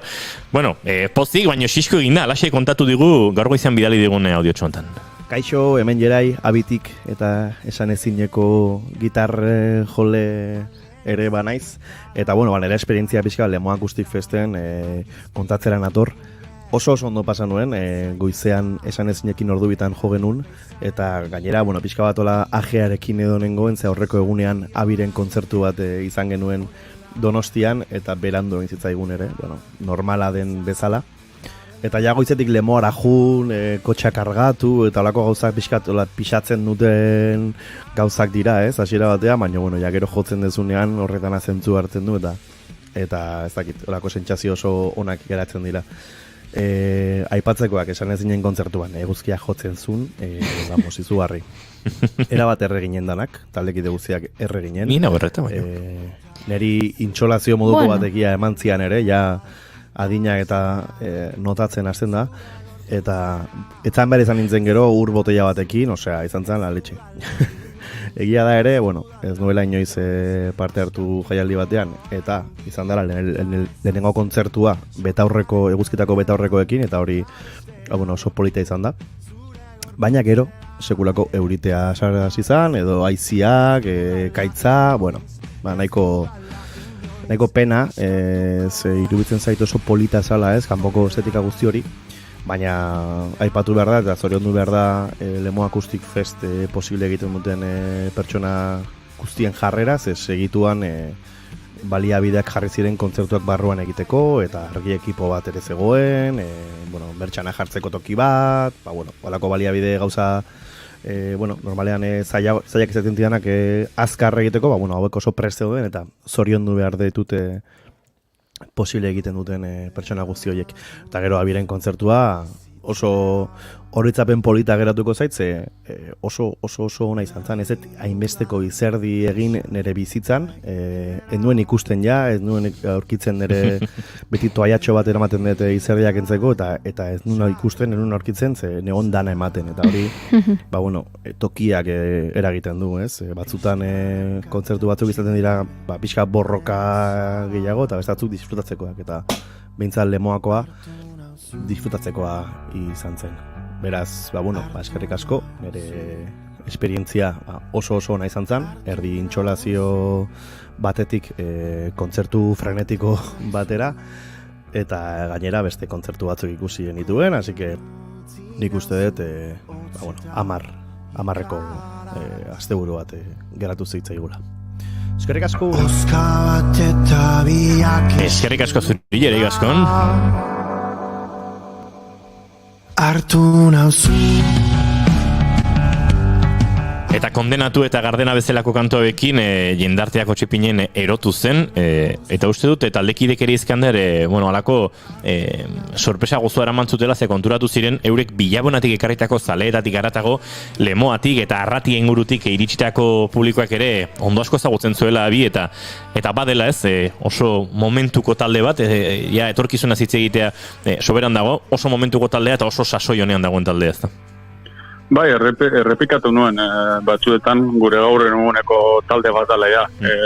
Egi bat eta bueno, dizkabikin eta epe honetan nik uste agian saiakera bat egin dute, jendea dantzan ipinteko kapazak diren edo ez, Gardena kantarekin, eta bueno, lemoan bentsat argi geratu zen, bai, lortu zuten, bai. Jende guztia parezan dantzan, eta bueno, ezagutzen ez dutenen artean, batzuekin berba egin nuen, eta bueno, oso gustera urten ziren, sekulako deskubrimendua izan zala, eta bai, nik uste dute oin behar dutena da, zera, altaboz jartxago bat, edo baina, bueno, nik uste dut gorantzako bide horretan, norbait jarraitu behar badu, eurak dilela, ze maila badekie, kantak badekie, eta ja disko bikin eta epe horrelako epe bat egaz, dute aurrera egin behar dutela argita garbi. Espero dugu aurrera egitea eta kontzertuak ere badatozkie abitarrei epe berri horrekin, baina agurtzeko barkatu Iskander Fernandezekin aztertu barko dugu. Bueno, jaialdiari amaiera mantzion kontzertua gaztetxean, esango nuke gaztetxeare, estreinekoz edo, lan berrien osteko lehenengo kontzertuetakoa zela, ezta? Horre, ibilbedik eskaini zuena, eguraldiak behartuta gaztetxerako bidea egin bar izan zuten, eskertu behar da uste dut, euren egokitzeko eta adaptatzeko gaitasun hori, eta bertan ginenok uste dut asko gozatu genuelan ere, Iskander. Bai, gaztetxea beteta, nik uste dut egun historikoa izan zela, hain bete nik ez dut ikusi, eta, bueno, hasieratik onaz gaztetxean kontzertuetan eta horrela.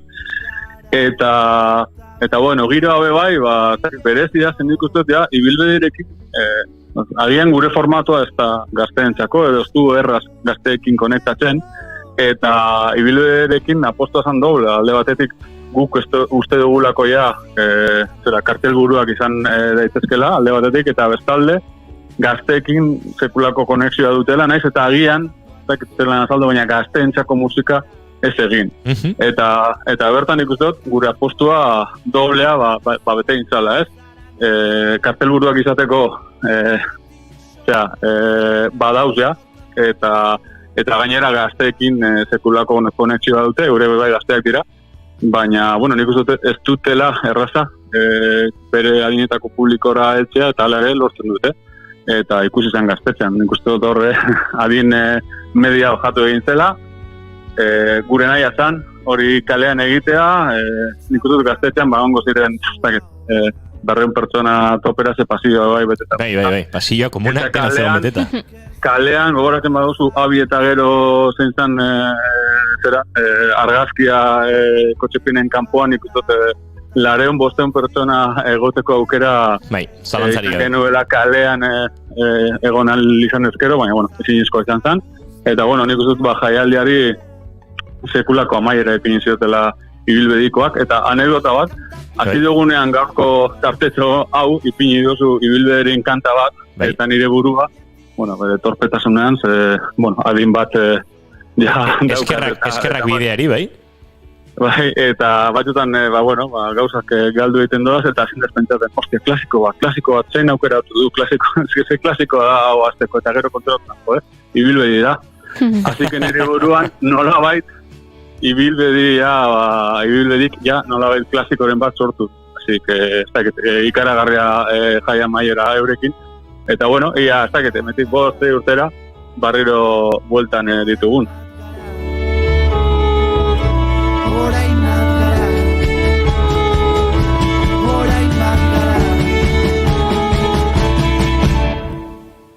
Bihar kantatu ezin gau kantua nazu.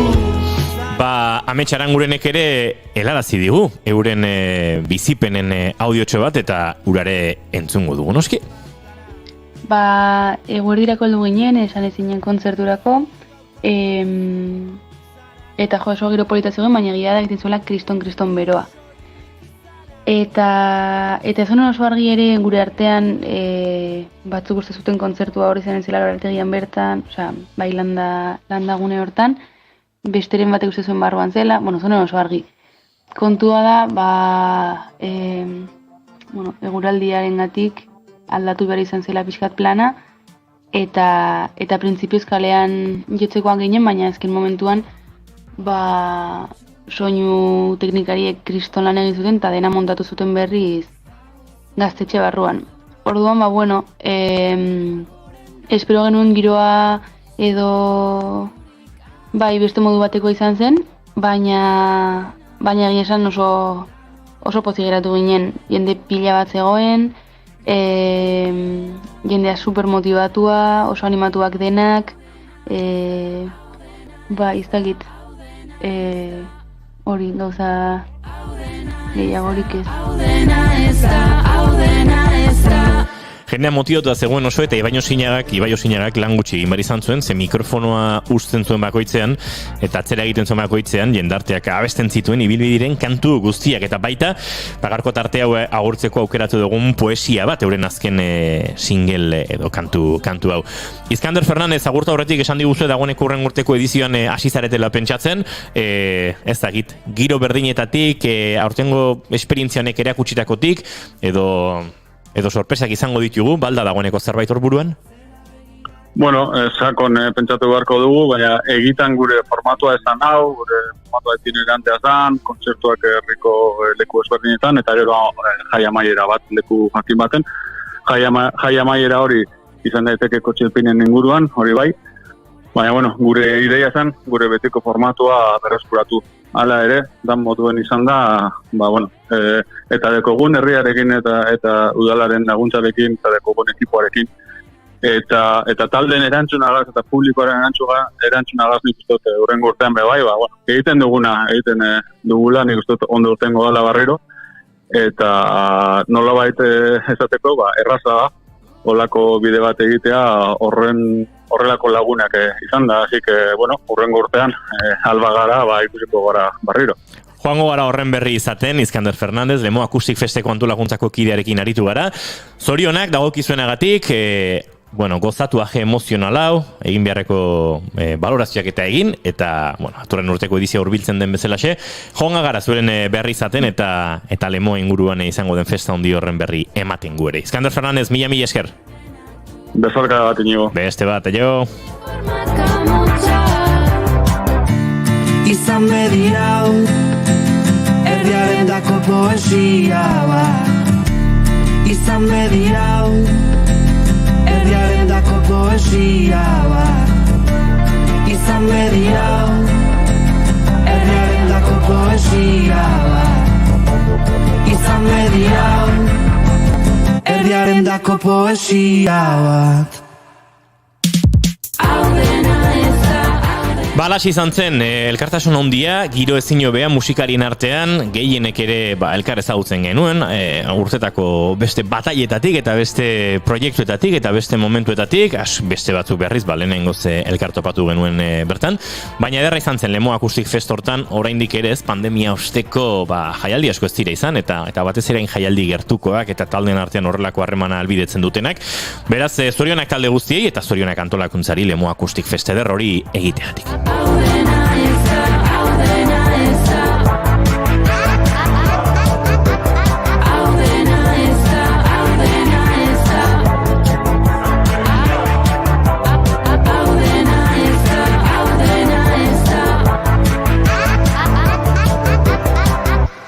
Izan bedi hau, herriaren dako poesia bat.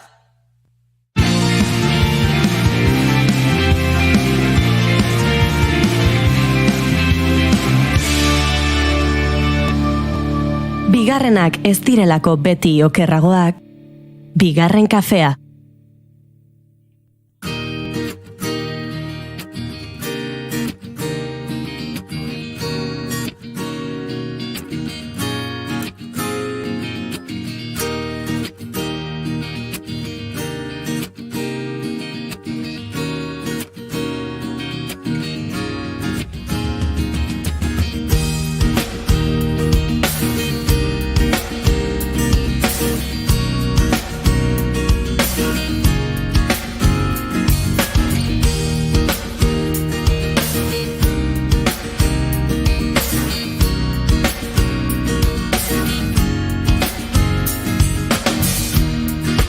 Laino beteak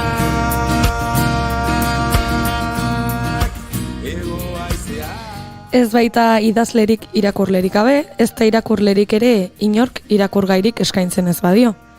Irakurle zein idazle, irakurle eta idazle. Hizkien alde manifestua zuretzat egin dute.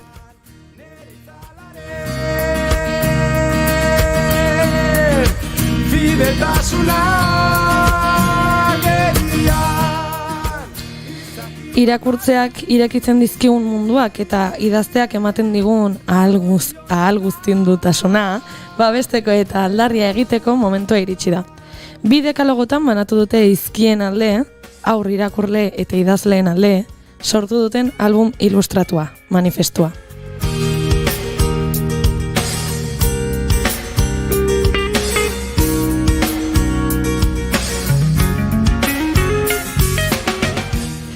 Denen artean argitaletxeak, Goiatz Labandibar Arbelaizek hitzez eta Iñaki Zapiren Retegik ilustrazioz jantzi duten proiektua argitaratu du.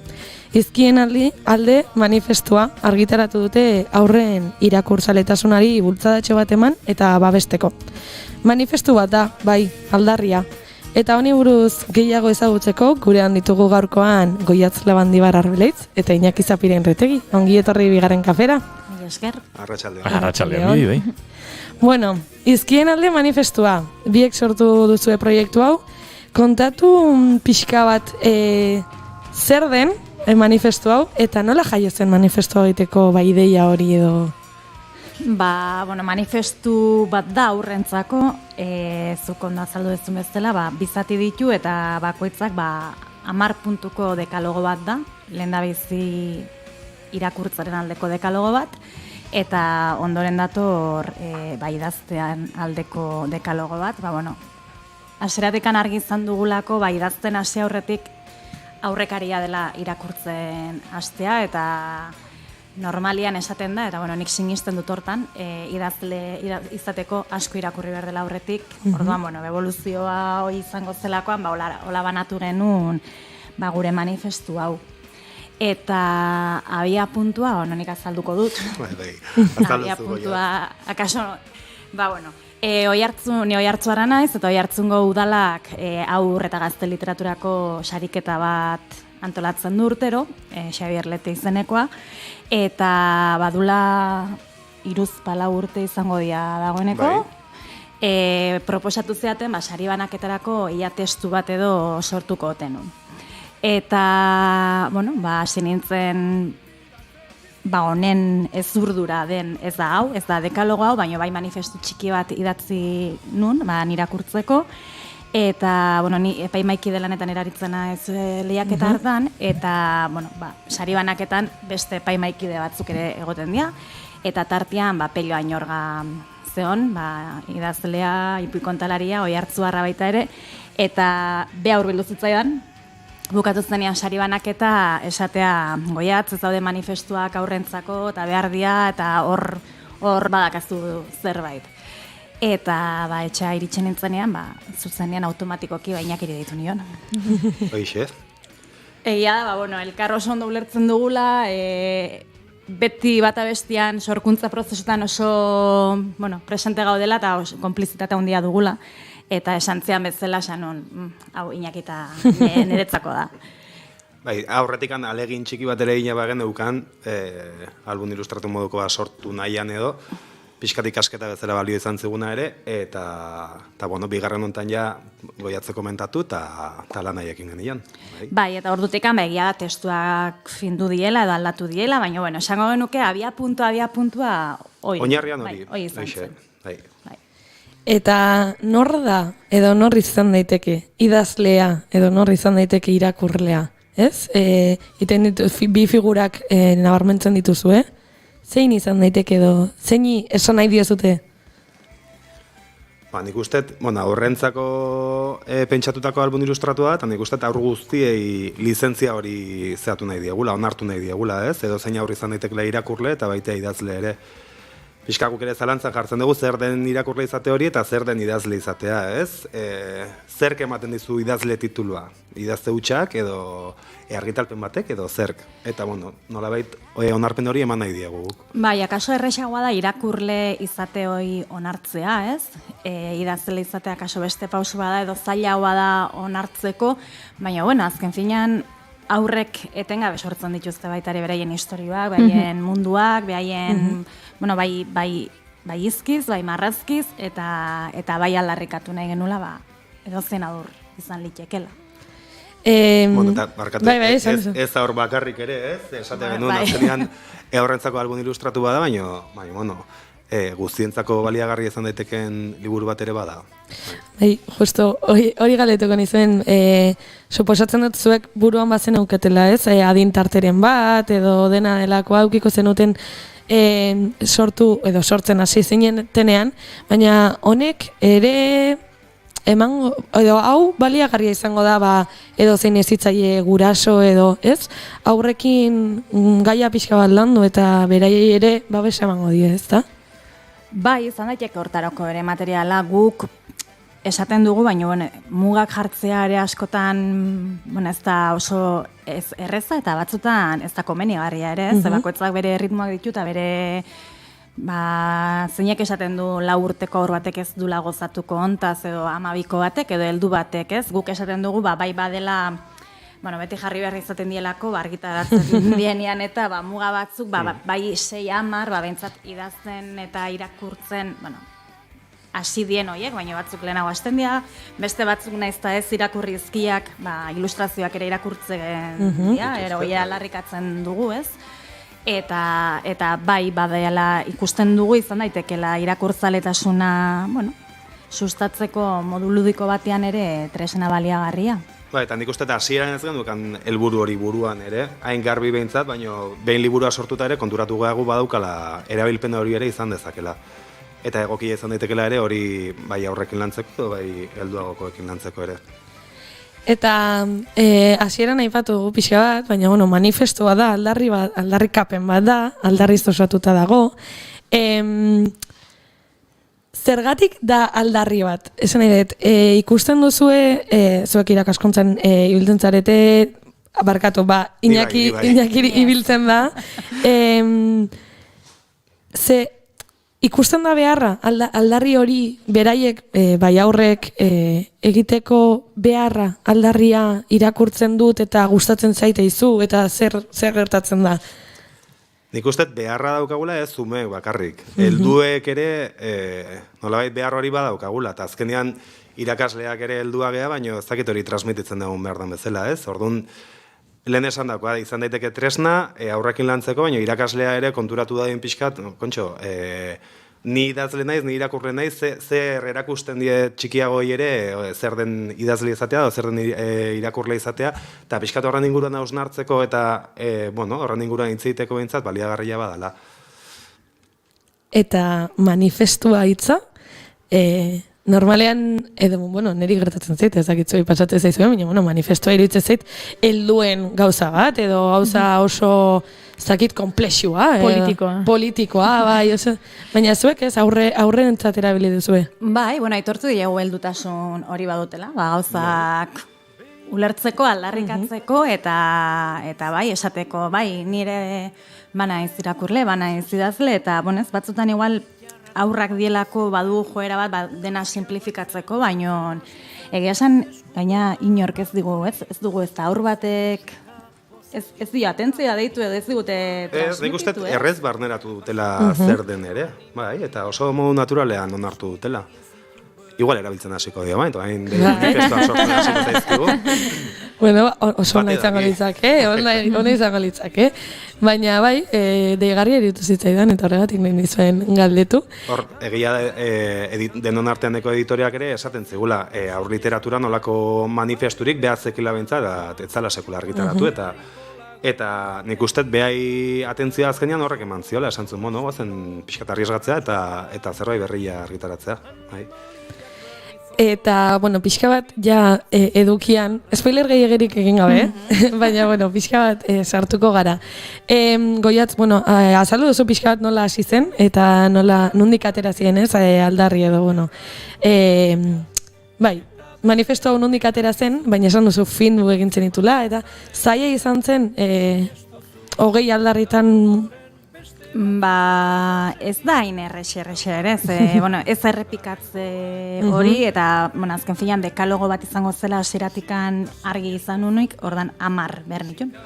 Bai batian eta bai bestian, oreka bat egoteko beraien artean, eta, bueno, gauza batzuk oso errex edo ateratzen beste batzuk, ba, errepikako hortasun bat akaso batzuten, hoi da findu dena, kaso honetan, bueno, gauza da nik idatzutela, baina, karo, Iñakik ere irakurri ditu, bere ekarpenak egin ditu, gure kasuan geho denon artean Unai Pascual izan da editore lanetan aritu dena, eta beak ere intzituen ekarpen batzuk, bai testuen inguruan eta bai marrazkien inguruan, eta, bueno, nik uste dut bere ekarpenak ere bai, ez positiboak izan ziela, eta... Bueno, prozesu bat izan da, bai, hasierako dekalogo hortatikan ere, argitaratu dianen artean, bueno, denak ez daude, edo batzuk aldatu dira, eta, bai, prozesuan zer aldaketak. Bai.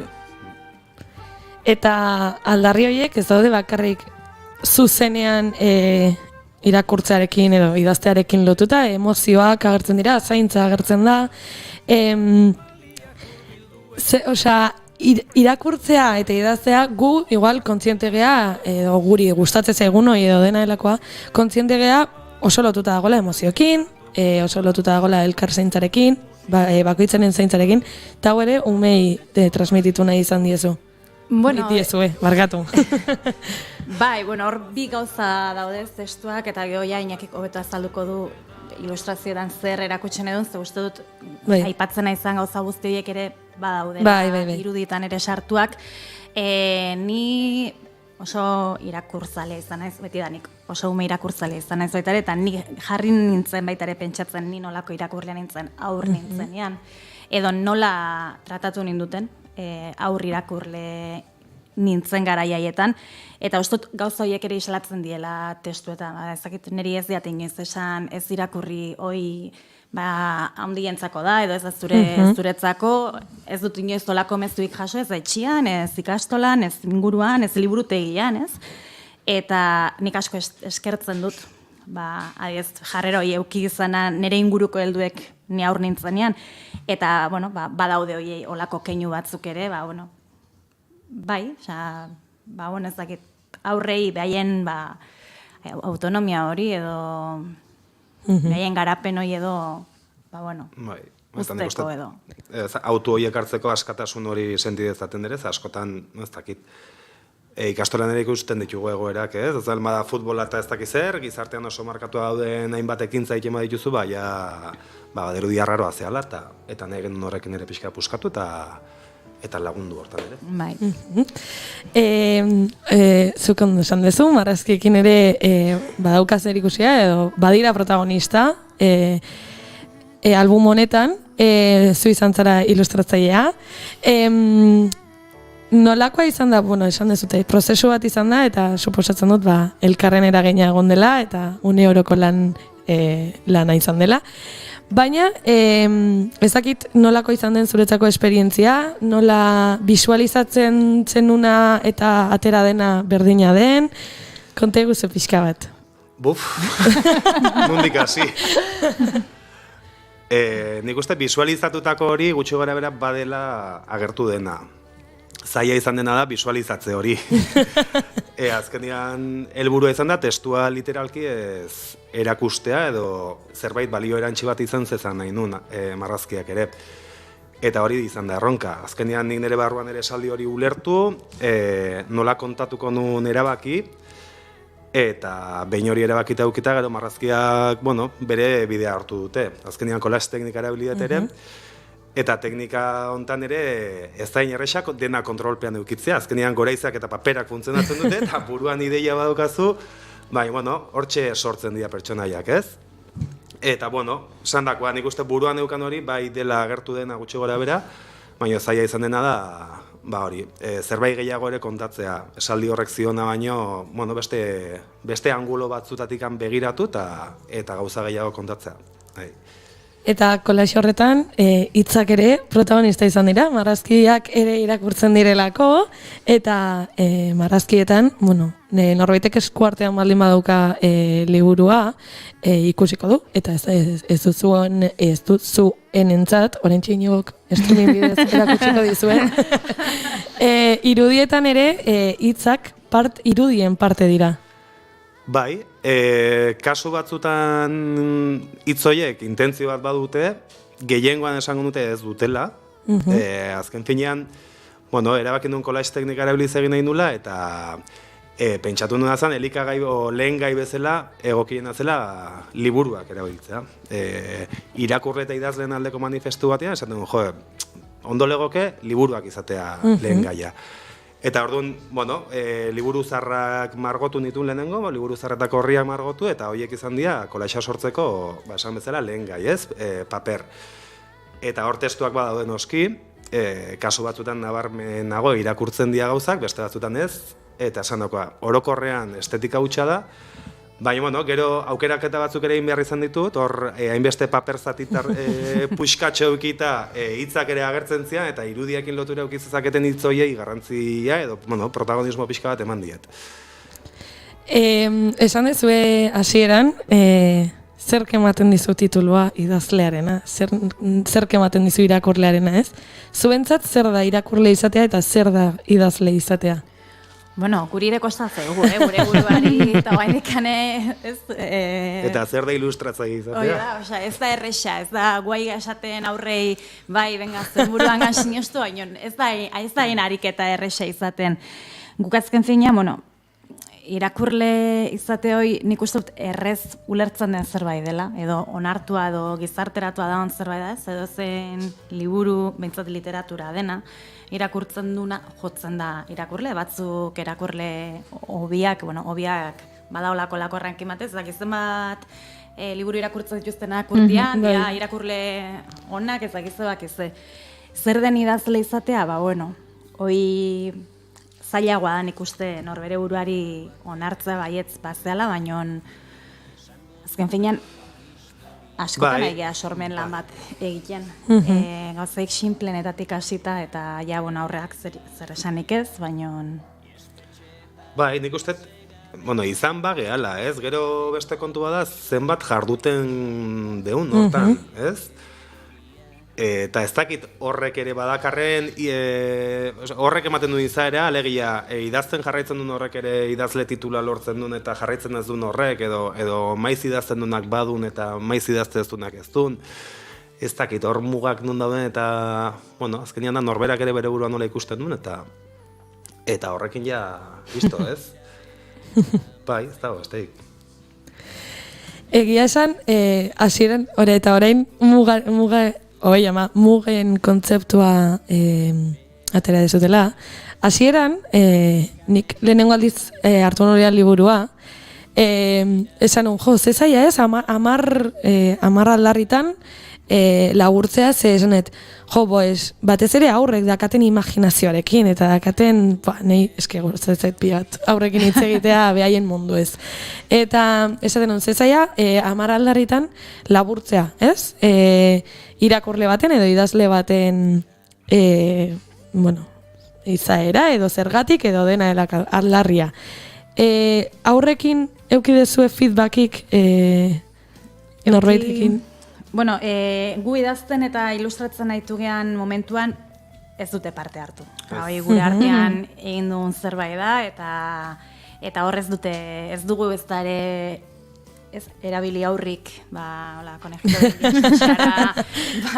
jo baizuk zure hilo behi erakutsi diezu, baina ja ben proiektua osatua zehonean eta hola, baina bai iaz esango nuke izan zela ez, edo dula pare bat urte, ni gonbidatu nindutela Orereta ikastolara, eta orduan, ez da berdina, orduan testua beste ikanetzen, baina bai erabili nula, testu honen osantzeko zabatzena aurrekin ariketa horiteko, irakurri eta nola erantzuten zuten, eta LH bat eta biko aurrak izan ziren, eta lehenengo mailakoak akaso pixka bat urrunago sentitzen zuten, baina bigarren mailakoak sartu ziren era bat, Galetzen zenien, eta komikiak erakurtzen dituzte, bai, eta nik ezak zer, eta nik zer, eta sartu zen erabat, eta horrek bai balio izan zigula ikusteko, testuak behintzat funtzionatzen du beraiekin. Jarraitzen dute, ulertzen dute, eta bai sentitzen ziela, bai, parte hartzen zuten, eta bai, nik ezak zein idazten diot, eta nik,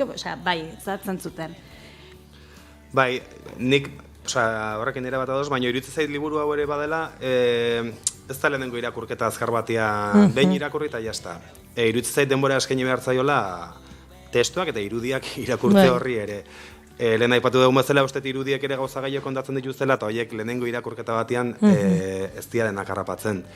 Orduan nik hilobek egindako proba bitan ere, nik irakurri nien, hola bixi-bixi, eta guztua jaso zuten. Baina horitzen zait badala, behiek esku artean hartu, eta denbora eskaintzeko liburua badela, eta hori ez dugu probatu. Orduan, entzulen batek ja probatu dugu badu. Bueno, kontatzea dula, eta zuei ere kontatuko dizuegu, esaten bai dute. Mila esker bikote, asko gustatu zaigu, bai manifestua, bai zuek hemen egotea, azaltzeko eta zuen hausnarketak ere konpartitzeko. Ez dakit zuek zehoze gehiago gehitu nahi dio zuen? Ez, eskerrak eman, gonbitagatik eta mikrofono hauetatik izketan uztagatik, eta liburu askuratzen duten guztia, gozatu dezatela, eta eixe, mila esker zei. Eskerrik asko. Eskerrik asko, bagoaz aurrera, azken 9 minutuak bigarren kafean naiz irratien.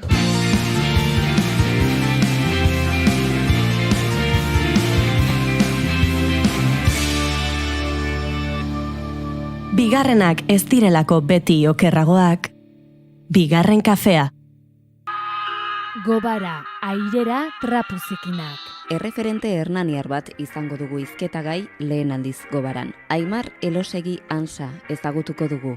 Lagunek moio ez izenez ezagutzen zutena. Katalin Miner eskerrik asko Gobaran agertura ezagatik. 2005ean azaldu zen lagun artean trans bezala. Zu gogoratzen duzu garai hartako testuingurua zein zen? Herrian lagun artean bere giroan. Eske herrian eta giroan bakarrik nila jada militante feminizan izan eta feminismo barruan ere ezer gutxi, oso gauza arrotz bat zan. Orduan, giroa zan, nik ez da esango transfobia zuzeneko edo erasoetako, baina ez jakintasun bat eta gauza oso raro bat balitz bezala. Oso gauza arrotza. Hendik ere esaten dana, maite zaitut, baina sufritu ingo duzu. Uste transekin begiradori dagoela eta moioren garaian are gehiago. Esatezuna, ez dago referenterik, ez dago, eta nik gero handik urte bat zara ezagutu nituen transpersona pila bat Bartzelonan, zorion txua ziren proiektu vitalak zituzten, laboralak, bikoteak, ligeak eta barrez. Brian Altimas berez eskerrik asko etortzeagatik. Gizonetik emakumean basatu baretzula, emakumetik gizonera, ez dago erdibidiko ezerrez, ez dago beste generoik, gaina hori ez, hormonatu mardezu, bakuntzakin dituzu, bai ala bai, eta bukarara iritsi, eta orduan ja izkutatu, eta ez da zer gertatzen. Eta hori ez da realitate bat. Zaleike beste baten batena, baina prozesu hori ez da maitze. Moiok bide bat irikizun Hernanin, hoi ala da, argi dago, nik askotan esan dut, ibilbide asko erraztu diala, eta ez naizela kejau, porque erraztu indu, ez? Hernaniko kulturarteko plaza feministako podcasta. Entzun ezazu hernani.eus webgunean. Gelditu makinak.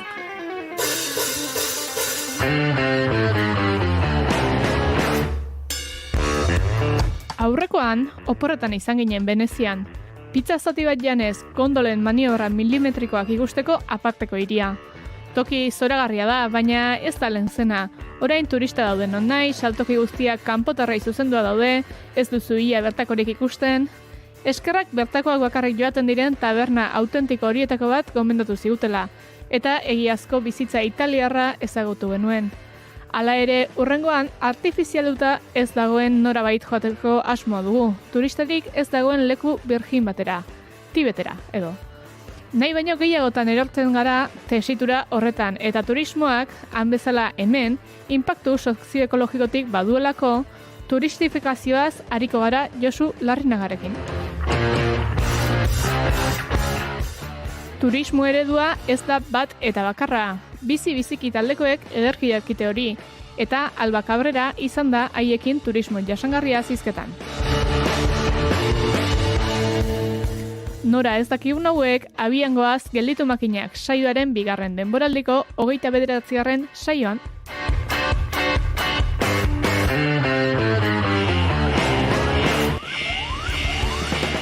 Jada entzungo duzue Gelditu makinakeko azken saioa, gure webgunean eta podcast plataformetan.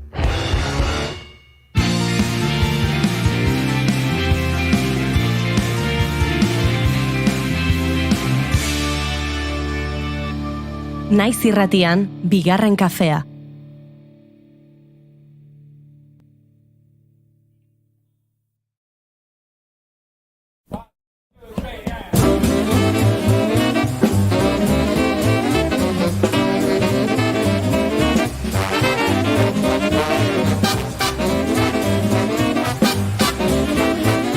Asko dira gaurko egunez jaio ziren edo hil ziren musikaren izarrak. Pentsa, gaurko egunez 53an hiltzen Django Reinhardt, Fontainebleau, Frantzian, jazz gitarrista, baino ziurrenik ez dakit, musikari erraldoi horietakoa eta hainbat generotan eragina izan duena. Gaurko egunez jaio zen Dorseten, erresuma batuan, Robert Fripp, akaso ezagunagoa, King Crimson bezalako taldearekin aritu zelako eta ondoren bakarka ere lan ikaragarrak egin zituelako rock progresiboaren eta experimentalaren bidean. Gaurko egunez jaio zen Panaman Billy Coban, baterista jazz fusion ikaragarria, eta John McLaughlin gitarristarekin batera Mahavishnu orkesta sortu zuena, naiz eta urte gutxitan egon zen eta gero ja bakarkako bideari heldu zion.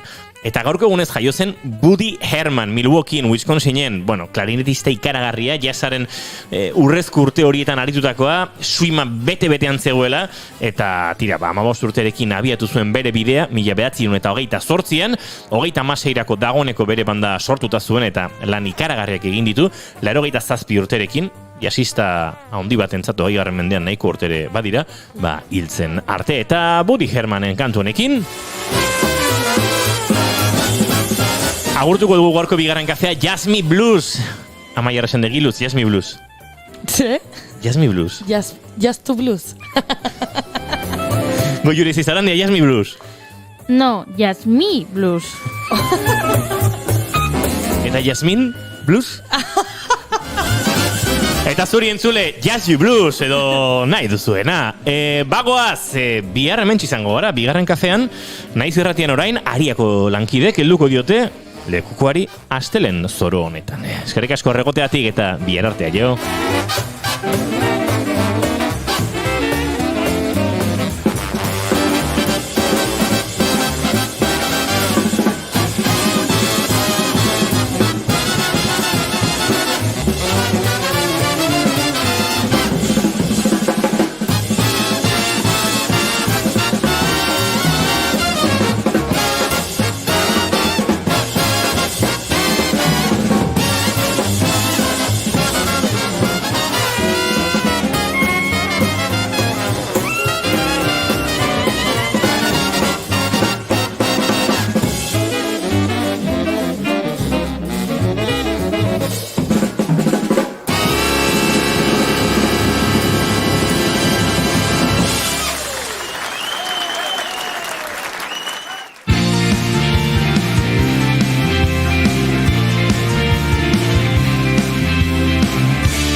Keep calm and bigarren kafea.